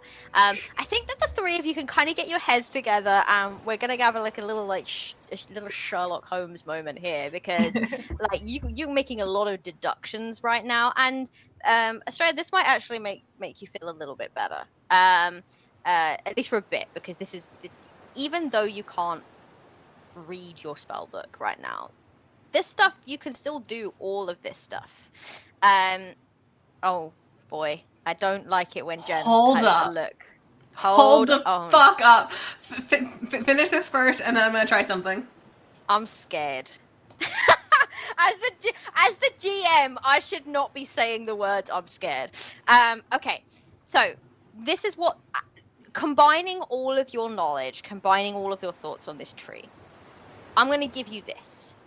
After extensively looking at this tree, you get the feeling it was a great force that pushed it over.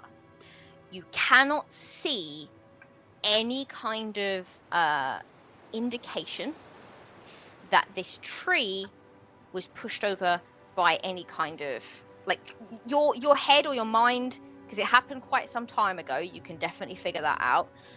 Your mind might immediately head to the serpent. Perhaps, it's a big old creature. You haven't seen the skeleton yet, but you know from kind of like your surveillance of the island, perhaps the serpent pushed it over. But there is no sign of any like teeth marks or something that would indicate that it was like butted over by a physical force. So this does account for distributed force, right? What it looks like, yeah. What it looks like is that a great, and again, Estrella, you're an expert in storms, right? But certainly this might not be a storm, but a great wind of some kind, sort of like a huge outward force of energy. I think is like the maybe best a magic way blast? of describing it. This kind of like magic, and as you kind of look, you can see it's almost like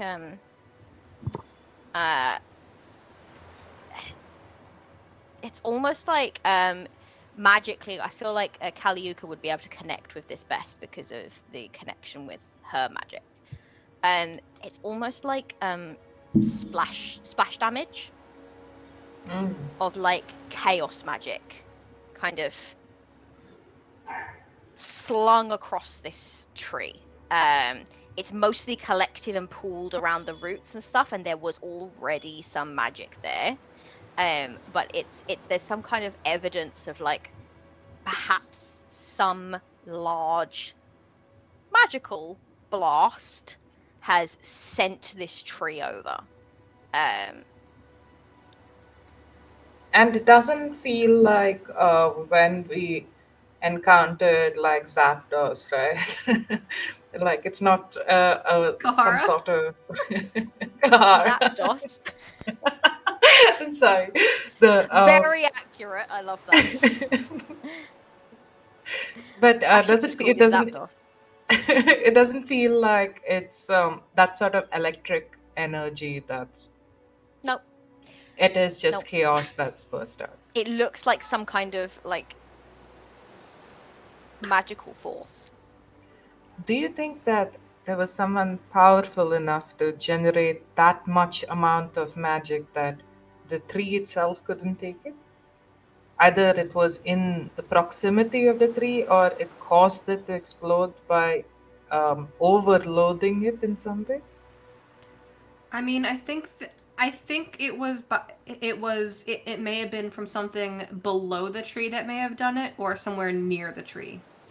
I would have to look at the roots,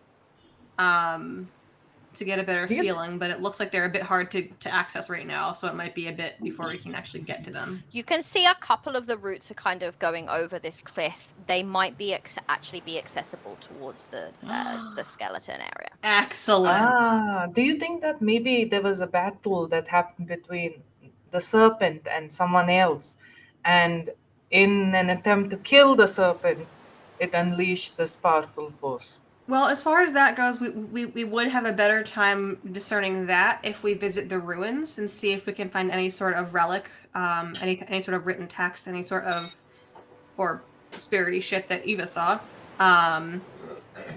Eva definitely was in the process and of looking at some back in the little cove that you were in when you landed, was looking at some drawings when the crab situation kind of interrupted. Oh yeah, we forgot a little about that. bit. Whoops. Yeah. No, that's cool. But that's accessible, and when you head, Yeah. if you decide to head back to go to visit the serpent, you can kind of have a look at that more closely on the way, kind of thing. Yeah. I'll kind of give you that information. Go on, Callista. Is there feel like any you're about to- indication that the magic is somehow broken because the tree is not fully in the ground, as that's why the magic is chaotic? Like heal the tree, fix the magic. Roll me. Ooh. I don't think our strengths are high enough, y'all. No. Roll me. I don't know if it's gonna be like. I feel like it would be another Arcana check, you know.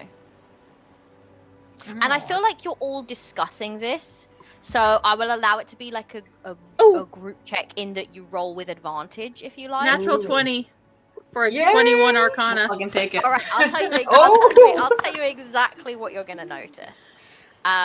You're having this discussion. Everyone's putting forward their theories, their ideas. You know, Estrella's kind of like chatting with Kaliuka. Kaliuka's coming up with these amazing theories, like maybe this happened, maybe there's a great ferocious battle. It's like, let's look for the records. It's like we need to deduce the facts. And as you're having this conversation, I feel like you, Callista, you really have a think about, like, you're looking at this tree, and you kind of begin to deduce that this tree had some natural magic to it. It is a naturally magic tree for sure, but the magic that seems now like kind of splashed up against it, as it were, and seems to be feeding into its roots or out of its roots, it's difficult to tell which, does not seem to be, it seems to be this chaos magic, but it is not the magic that it originally started with. And you think about, like, a lot of your, like, you know, your kind of rituals and your life experiences around kind of purification and things like that. You've seen what corrupted magic looks like, and something about the way that it's on a much larger scale than you've ever encountered before. But this chaotic magic, this wild magic, almost feels like it's arrived on this island at some point and has infected this tree and this island itself. The magic that was already here was possibly powerful, and then this chaos magic has taken hold and warped it into probably like the most powerful wild magic any of y'all have ever encountered or heard of. It is like but it's not the island itself was not like this always. Some great event has happened and has changed the makeup of the magic within this tree that feeds the island.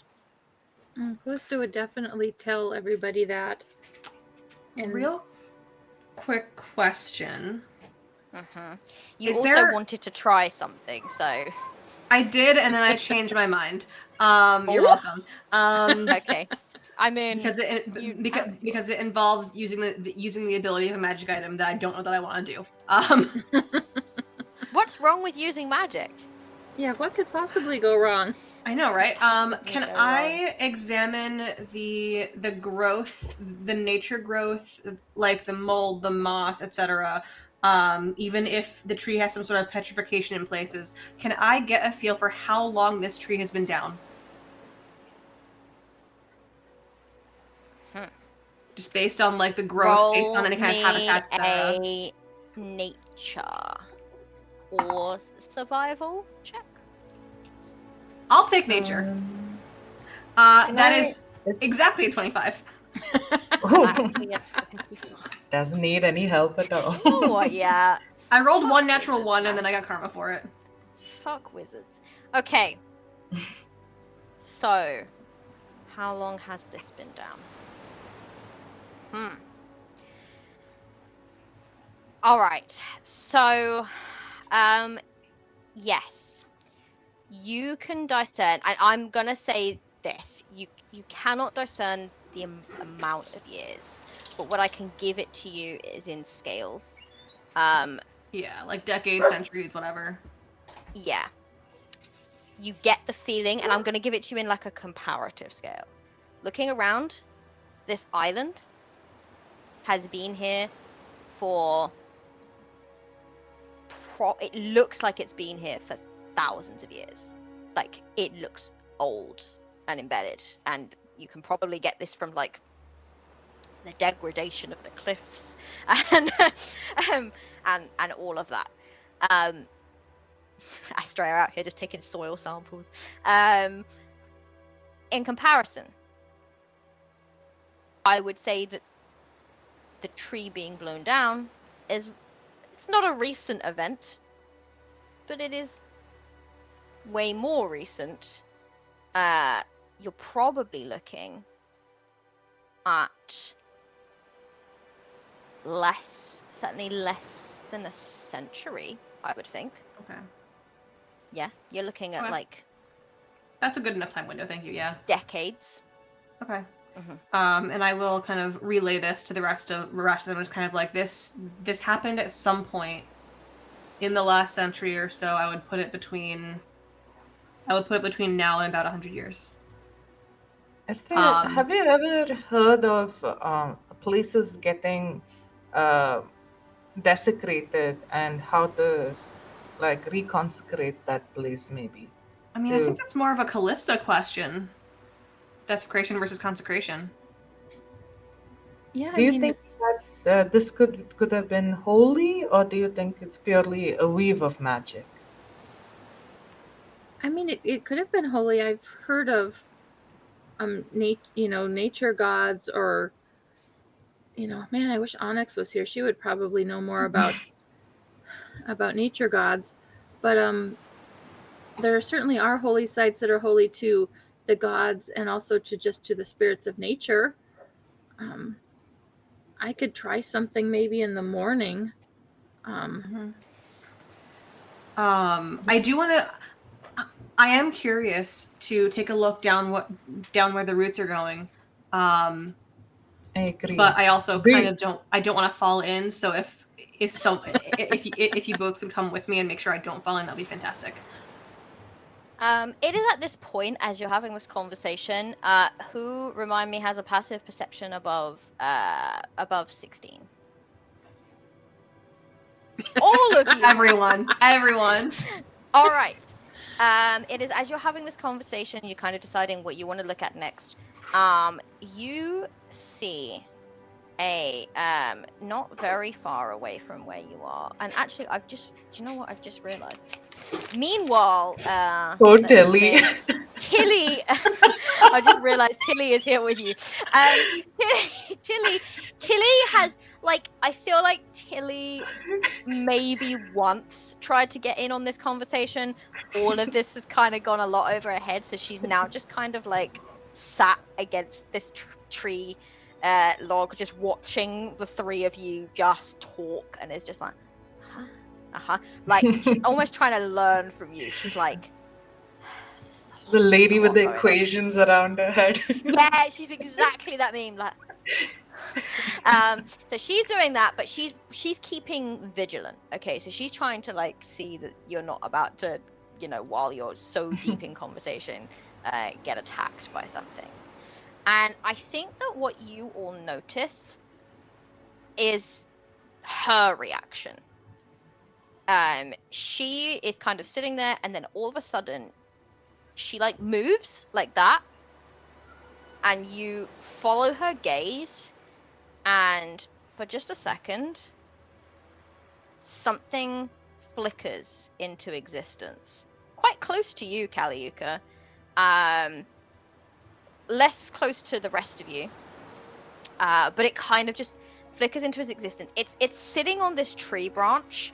It looks humanoid in shape, and it is, but barely. I would say barely humanoid. It almost looks like a very blurry humanoid. It is ethereal, so it looks like at least partially transparent. Areas of it are translucent. Some of it is almost opaque, but not quite enough. Not quite. And it is also swirling with magic. Nyx magic.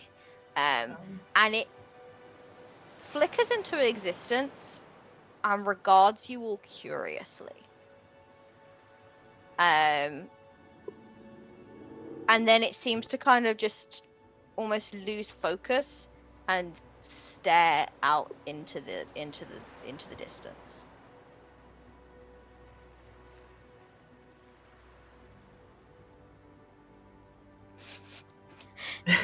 Trying to think of how to approach this. Definitely won't be scared of it because both the next touched beings that I've been in contact with have been extremely nice. All three actually. Was the lion also next touched? It was, right? The lion was next touched, yeah. Yeah, all three beings that I've come across, like Onyx, Kai, and the lion, all three have been great. I think Wasn't there a goat or a sheep in there too? Yeah, rams. Yeah, the ram as well. That was also very friendly. I think I'm just gonna real quick just kind of like raise a hand just in this silent greeting. I think towards this creature? Yeah, I'm gonna play a tune. I'm gonna play Onyx's tune to just kind of like ease it a little in case it can't talk, and just to kind of get its attention back to us. Okay. So in terms of how it reacts to the two of you, Estrella, it seems to like be momentarily distracted by your movement, and it looks up at you. I wouldn't say it locks eyes with you. It doesn't really have eyes. They're just sort of swirling voids of Nyx. But it kind of just like looks at you in your general direction for a moment, and it does not wave a hand, but it's what looks like fingers almost like flex a little bit, as if almost like in some kind of instinctive response, but not quite enough. And then that focus is kind of lost, and it kind of like looks upwards. The music, however, when you begin to play, does attract its attention. Could I Now, also add that Caillou, because she has that real next touch look, her fur's kind of like vibrating and shining with the capture of the stars almost. And it's more kind of like, like trying to capture a snake's attention almost, being like a snake charmer, but Caillou's going to like dance in front mhm. to kind of like give this sort of feeling of like if it's the same energy, we're not here to harm it at all. Okay. So you begin to play, and it does attract this creature's attention. Um, you're playing like a snake charmer. Caillou is almost beginning to dance, and as you do, Callista and Estrella would as well notice this. It is watching. It still is keeping its distance. It's not really moving. It's just kind of watching, but it seems like it almost slightly entranced by it. And this kind of like strange shape spreads across its face, almost like a smile, as it kind of like slightly nods its head in rhythm. Around it, though, you begin to notice more of these kind of popping up in various places. One in particular, the one that you can see, let me just get my little pointer over here. That one is kind of balancing on these roots and begins to dance. But dances along these routes as if it's like well practiced at this. It's not saying anything or doing anything, but it seems very lost in the music in a way that the others aren't. The others kind of seem either like their curiosity is piqued or they're kind of like nodding along. It's strange how like human like they are.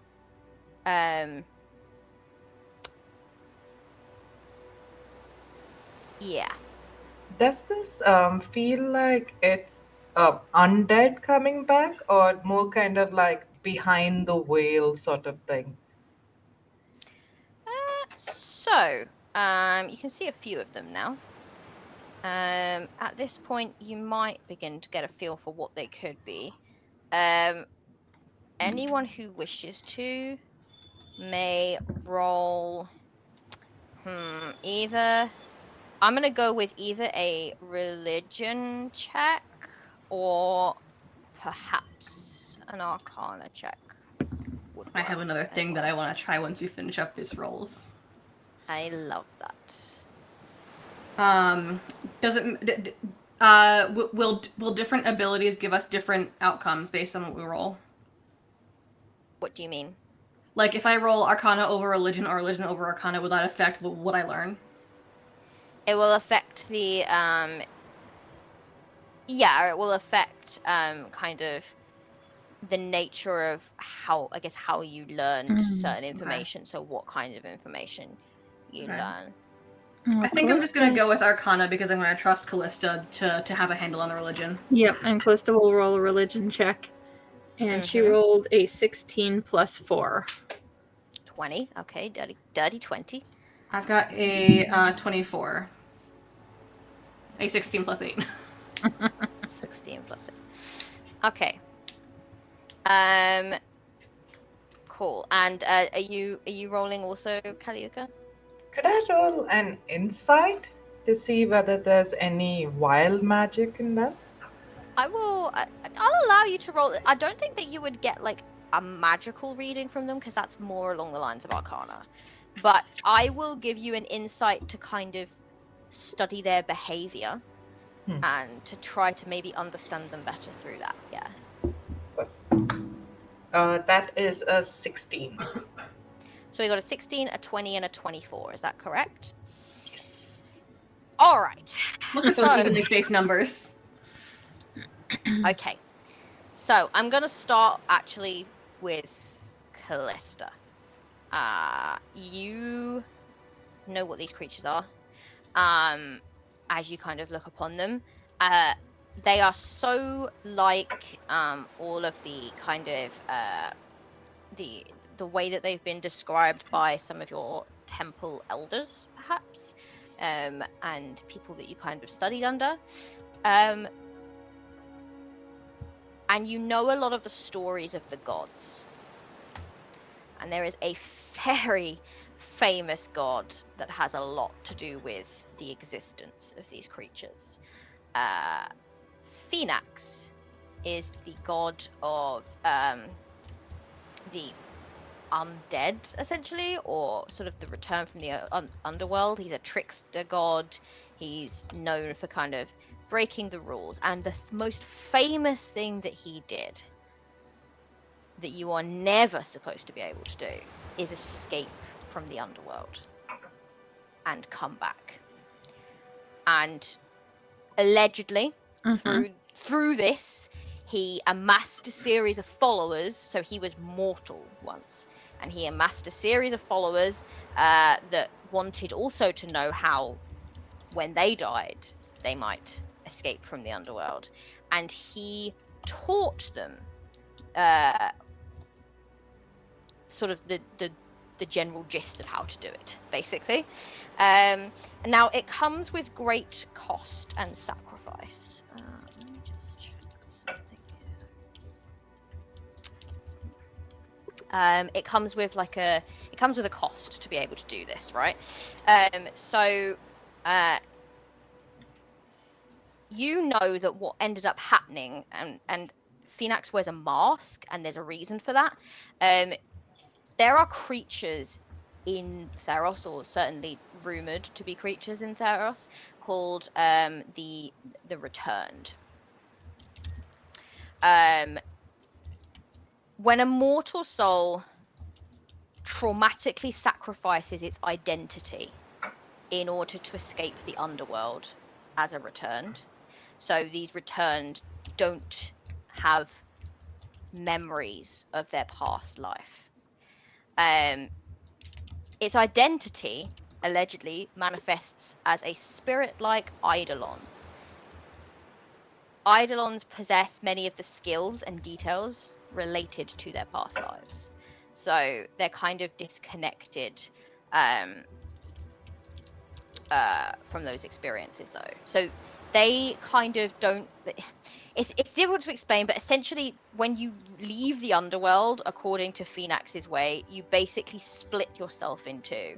And there's a physical part of you that returns, but it lacks the knowledge and the identity of your former self. And then the Eidolon is the spiritual part of you that has those memories, but is unable to connect them with anything, with an existence. So it kind of lives in this constant state of just kind of being, and essentially displaying like patterns of behavior that it like flashes of memory might give it, but and it's said that if these two things can come together, then you have truly resurrected yourself. But your physical selves tend to kind of reawaken where your body died, or somewhere near it. It depends really on how that came about. And your Eidolon then manifests somewhere completely different. It does not manifest in anywhere that is... It's normally drawn to magic, so it sort of drifts, basically, wandering aimlessly. And it's very and I think that you would know, Estrella, from this. You would know what an Eidolon is. You would know its behaviors in terms of its magic. This thing is probably, as well as all of these ones that are starting to pop up here, there, and everywhere, are probably here because they are attracted to the magic of the island and the magic of the tree. It's giving them some sense of purpose, something to be drawn to. in terms of giving insight on its behaviors, you would notice that the dancer seems very lost, and you could kind of begin to understand that perhaps this person was a dancer when they lived, and the music has kind of reminded them of some performance that they gave that they are now reenacting. Others are maybe kind of drawn to the music just because they enjoyed music, or perhaps it reminded them of being sat outside and hearing a street performance nearby or something. It invoked a memory of, liking or disliking. I think you would even maybe notice one of the eidolons just kind of sitting and listening to your music and just shaking his head. Not a music lover in life, clearly. Oh, we found the Gen one. But yeah, exactly. We found the general. But definitely, like, you can kind of understand what these things are now. They are attracted to this, like, this sense of life and purpose, but they're also like so lost in not understanding who they are, or how to manifest themselves beyond snippets of memory and emotion, that they are basically, in essence, like almost like a ghost, almost. Interesting. Would I know if the Eidolons retain an understanding of their native languages? Perhaps some. That's literally what Okay. you would know. Some, Okay. yes. Some might forget for a bit and then be reminded later.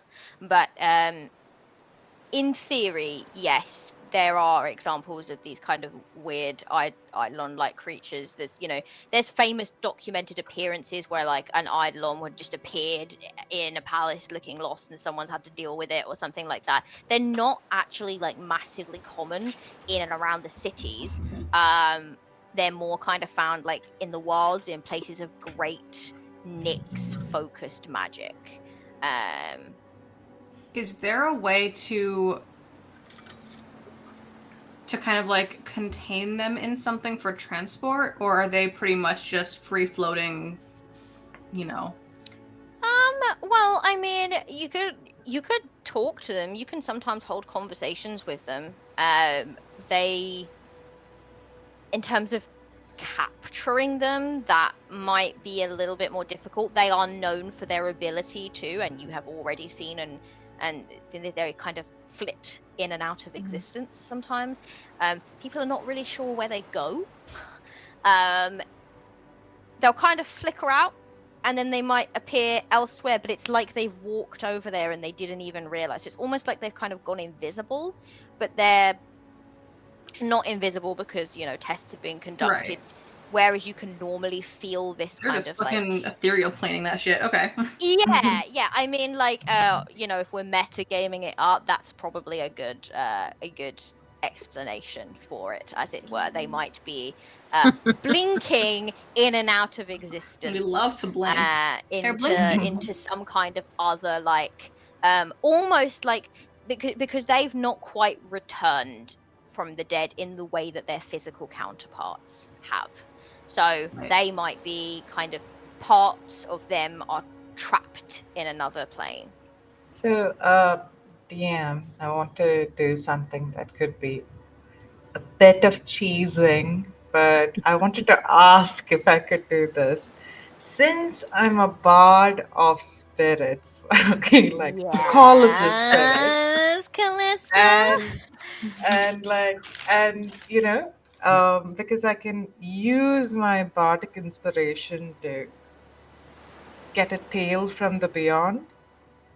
If would it be This is possible if I could use maybe a combination of my performance and uh-huh.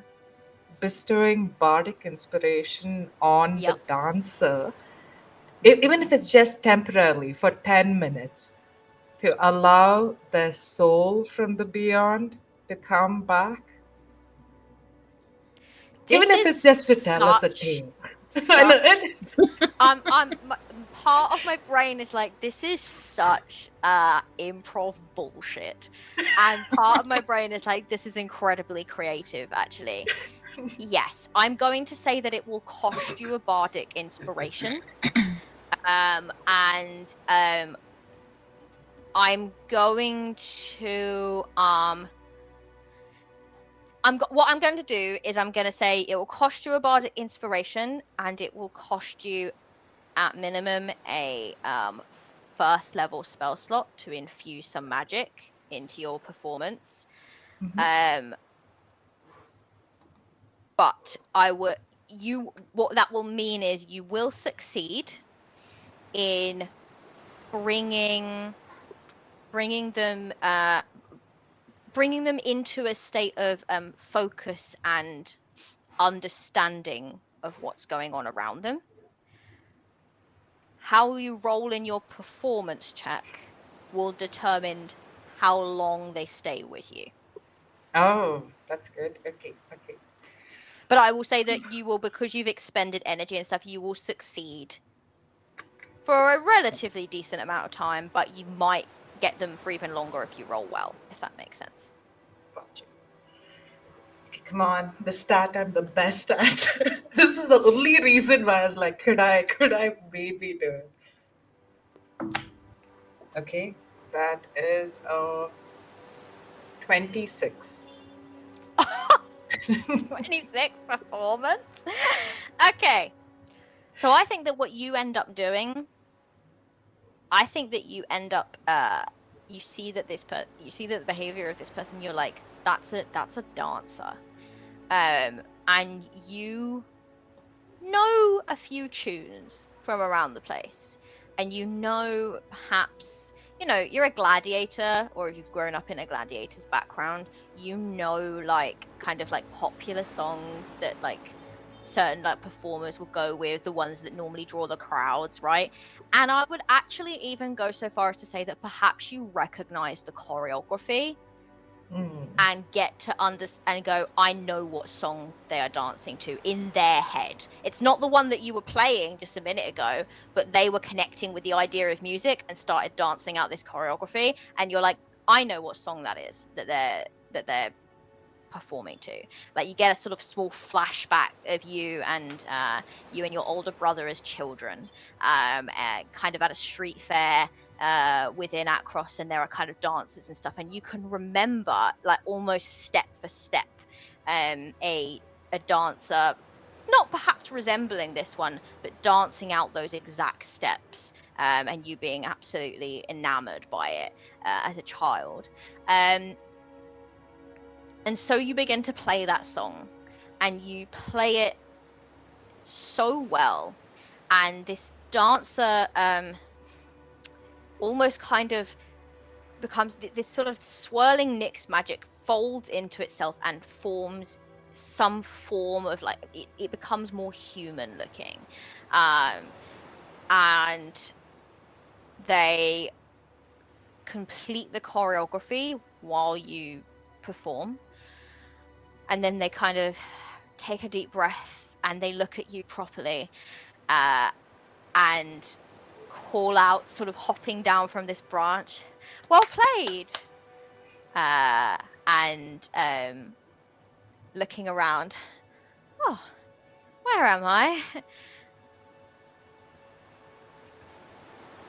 Do you remember who you are? uh I don't yeah. mean to startle you at all. And thank you so much. I am happy you liked my performance. Oh, well, Unfortunately, I hope you liked mine. yes, it was wonderful. Where did you learn to dance like that? My mother taught me. Ah, my mother taught me a great love for music as well. That's lovely. She's not quite like, she's connected with her surroundings. She's not quite, you can see she's still struggling with memory a little bit. Like, there's things that you're asking her, and she's like, yeah, I do know the answer to that, but she can't give the answer. Like, she's still kind of struggling a little bit, and she's sort of looking around her, like, a bit confused, but like not confused enough to be alarmed yet. And I'll I and stay she's up to just say like, hi. Callista would like to so just are you here for the performance? and I Callista she would looks like at to all of you. cast detect thoughts just to see if she can kind of skim any surface thoughts if they match up with the conversation.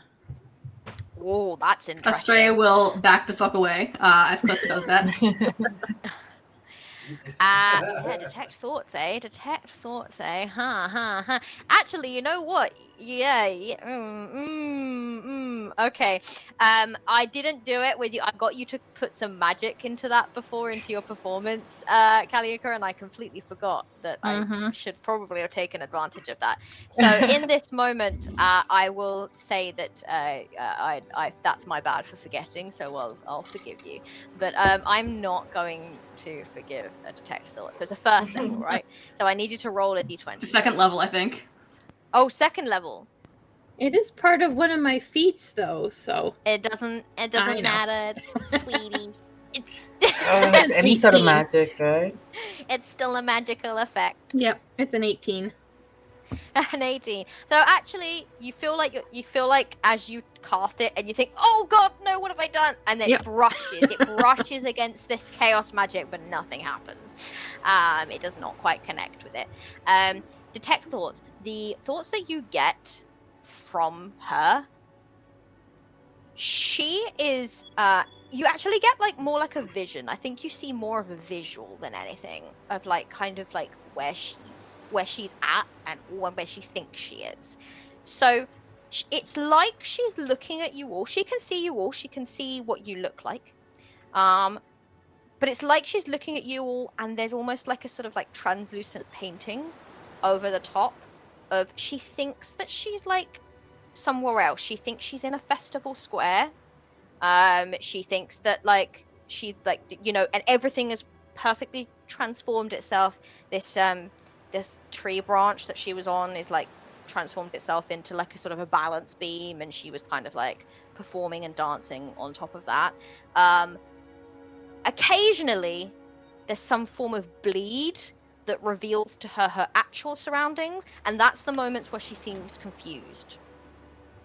But she thinks she's in a memory, and all of her thoughts are they're almost very like what foods will I have later? What vendor shall I go to later to get my dinner? And like they're very like surface level thoughts. She has a lot of like good vibes, goodwill towards Calliope at the moment. She thinks that Calliope's performance was very, very good. And that's kind of like where she's wow, this is a really talented musician. I must speak to my and like a face kind of like flashes into her thoughts for a moment, but she can't remember their name.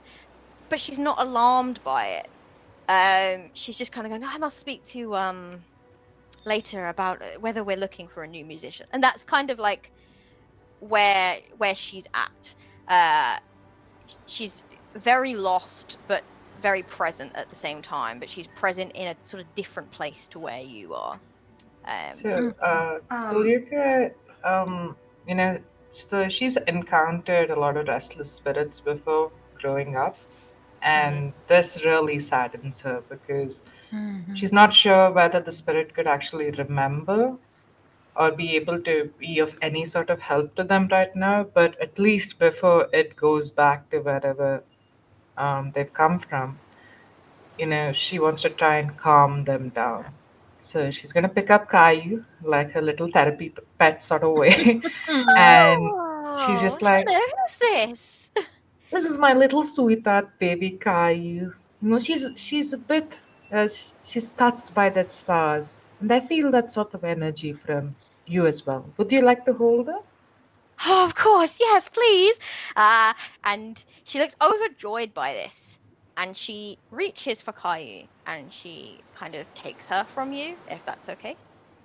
Yeah, and I'm kind of gonna like put this thing pat on the trunk of the tree a little, so that she can sit down there with me. Mhm. And She sort of sits down beside you, holding onto Caillou, and sort of almost baby talking her a little bit, like, "Hello, what's your name?" And are you still connected to her thoughts, Callista? Yeah, I would be. Yeah, so you're just kind of constantly monitoring her thoughts. I love that. So she sees Caillou. She sees Caillou in front of her, and perhaps she actually almost sees Caillou as like not like this magical like Nyxborn being, but like almost like a normal like bunny rabbit, but with just like a little like a sort of headband on with a little unicorn sticking on it. She thinks that she's not seeing like the magic in it. But then through her thoughts, and Kaliuki, you would see this as well because you're sat right next to her. Caillou's eyes begin to swirl with the Nyx, and she sort of sniffs at this. She sniffs at this eidolon, and then she touches it with her horn. And through her thoughts, Callista, all sense of this festival square kind of like almost becomes like runny and bleeds away, and reveals where she is. And she sort of like jumps back startled and then looks Do not- around. Do not be alarmed. It's okay. You're safe. And you can see that suddenly she is like overwhelmed with a series of like very quick flashes of thought.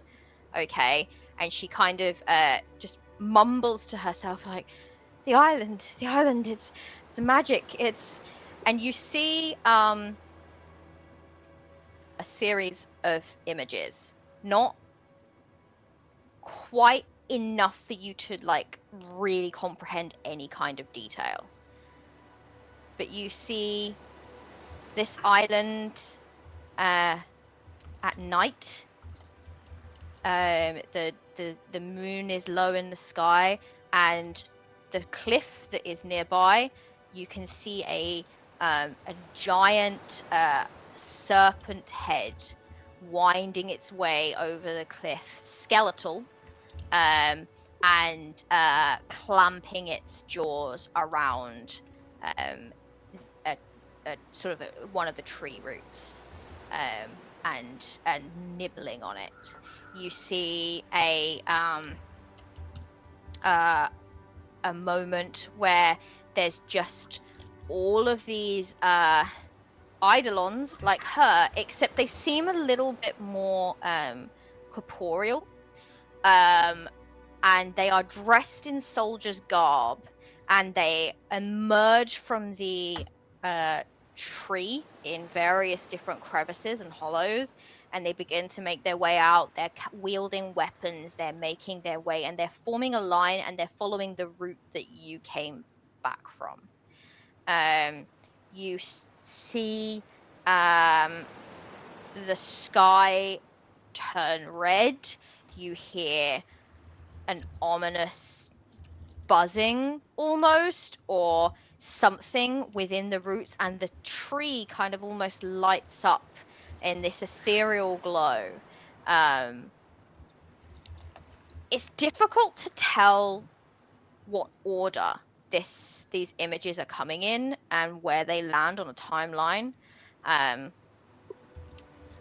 But she seems to blink, and she reaches out and steadies herself against the tree. And as she does, you see as if you are the tree for a moment. And you are standing, proud, strong, surveying. The skeleton of that which tormented your roots for so long lies crumbling into dust, and you live. All is in order, all is well, except suddenly the sky cracks, and there is the sound of something falling closer and closer and closer. You see a bright light hit the island, and as it does, you, the tree, this poor eidolon, are knocked back not really, but in this memory, knocked back with such force and such chaotic magic feeds into you and dulls your senses and strangles you from within. And that skeletal creature rises once more, and you look with horror and cry out a single name.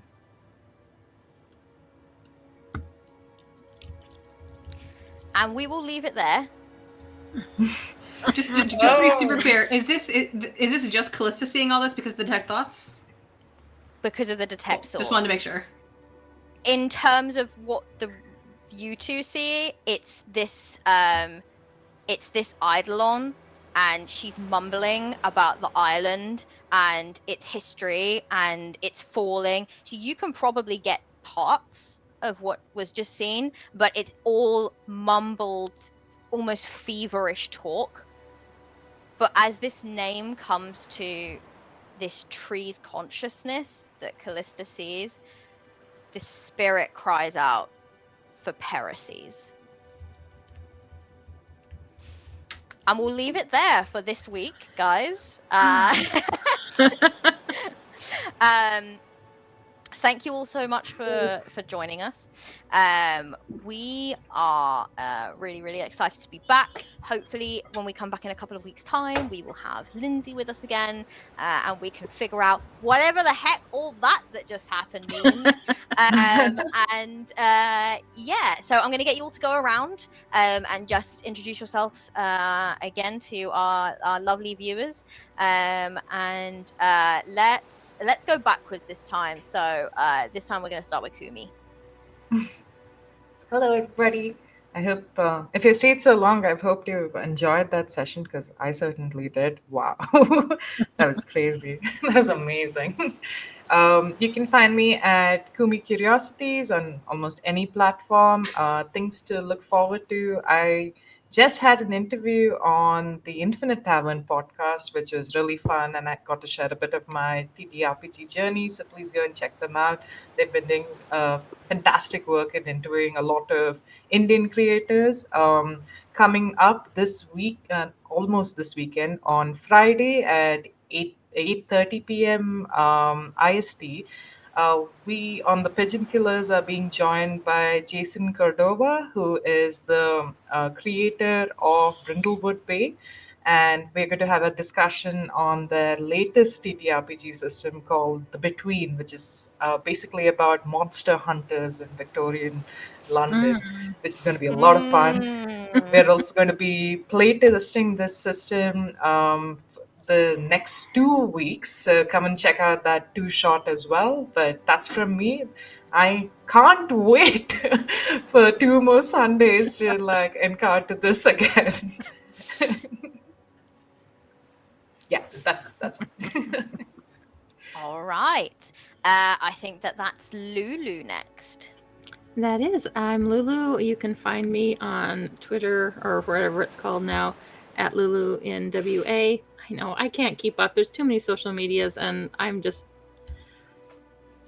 almost over it. Don't worry about what Mr. Musk is doing. And I just have to say, just to all of you, how incredibly blessed I am to be playing at this table with you all, because this is just amazing. I mean, I am just like the storytelling and everything is just, I'm just always in awe. I'm just so excited for every Sunday that we get to sit down and play. Anyway, that was my rambling. Thanks. That just got me a little bit there. I know. All right, well, I'm gonna move on to Jen while I just process that. Well, hello, friends. I am Jen. I can be found on pretty much all social media at JenBurb. Let's see what else.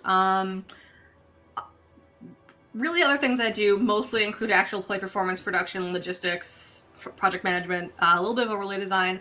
As far as other projects that you can find me on soon, I actually have another game later today at 6 p.m. Eastern. I'm going to be over on Sword and Key playing the Marvel Multiverse RPG. It is a new one that I just picked up for that game, and it is actually a lot of fun. But yeah, tune in for that. Other than that, that's pretty much all I've got in the next couple of days, aside from various home games.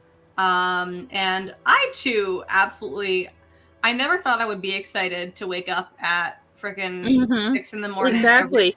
on a Sunday I can't for a believe you game. get up at 6 in the And morning for this I game.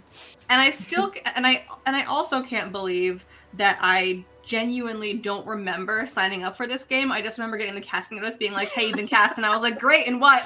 I don't remember this. But honestly, best choice of my life. Anyway, that's me.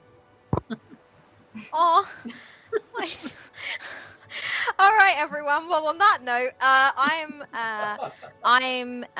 Kat, otherwise known as the Law Mistress on the internet. You can find me at LawMistress93 in pretty much most social media, save apparently for Twitch, which I forgot to use my usual branding for. What have I got coming up? Well, on Tuesday will be our final episode of our summer adventure for Tales from the Loop, GM'd by JC Darcy. And I'm in it with incredible Fiona, Taylor, and Ren, all fantastic cast members to be in with. So come and check that out. It is our sponsored stream by Free League, and we are so excited to give you the finale of that adventure. And then on Thursday, I had forgotten to put a schedule out this week, but I do actually have a schedule. On Thursday, coming up, I will be playing For Small Creatures Such as We by Anna Blackwell. It is a solo game set in space. You are on board with a crew, and it is about kind of like the relationships, the familial relationships between the crew members, the way they kind of get to learn about each other. It's a gorgeous game, and Anna Blackwell is truly one of my favorite solo RPG creators. So I'm very, very excited to play. So that's where I will be over the next week. I'm also currently working on a game with Hatchling Games called Argonaut, and that Kickstarter page is available now for everyone to go and follow. So if you like Greek mythology, which I kind of hope that you do if you are watching this, if you have a bit of a hankering for more but you want it set in space instead, then head on over to go and follow that page, because you can find it on I've been retweeting it on my social media, and also over on Hatchling Games Twitter channel. You can find the links there to follow it. I'm very, very excited about that game. We're going to be kickstarting in October. It's going to be great. I know, I can't wait for that. Oh, thanks. Cool. That being said, we're going to head off now. We're going to raid into Exquisite Corpse Presents, who I literally just seen this second come online, and I was like, excellent, there's my raid target. Thank you so much for joining us. We'll see you in a couple of weeks' time, where we might figure out what's going on on this really weirdly chaotic, wild magic island. So thank you all so much for watching. Cheerio. Everybody wave. Bye.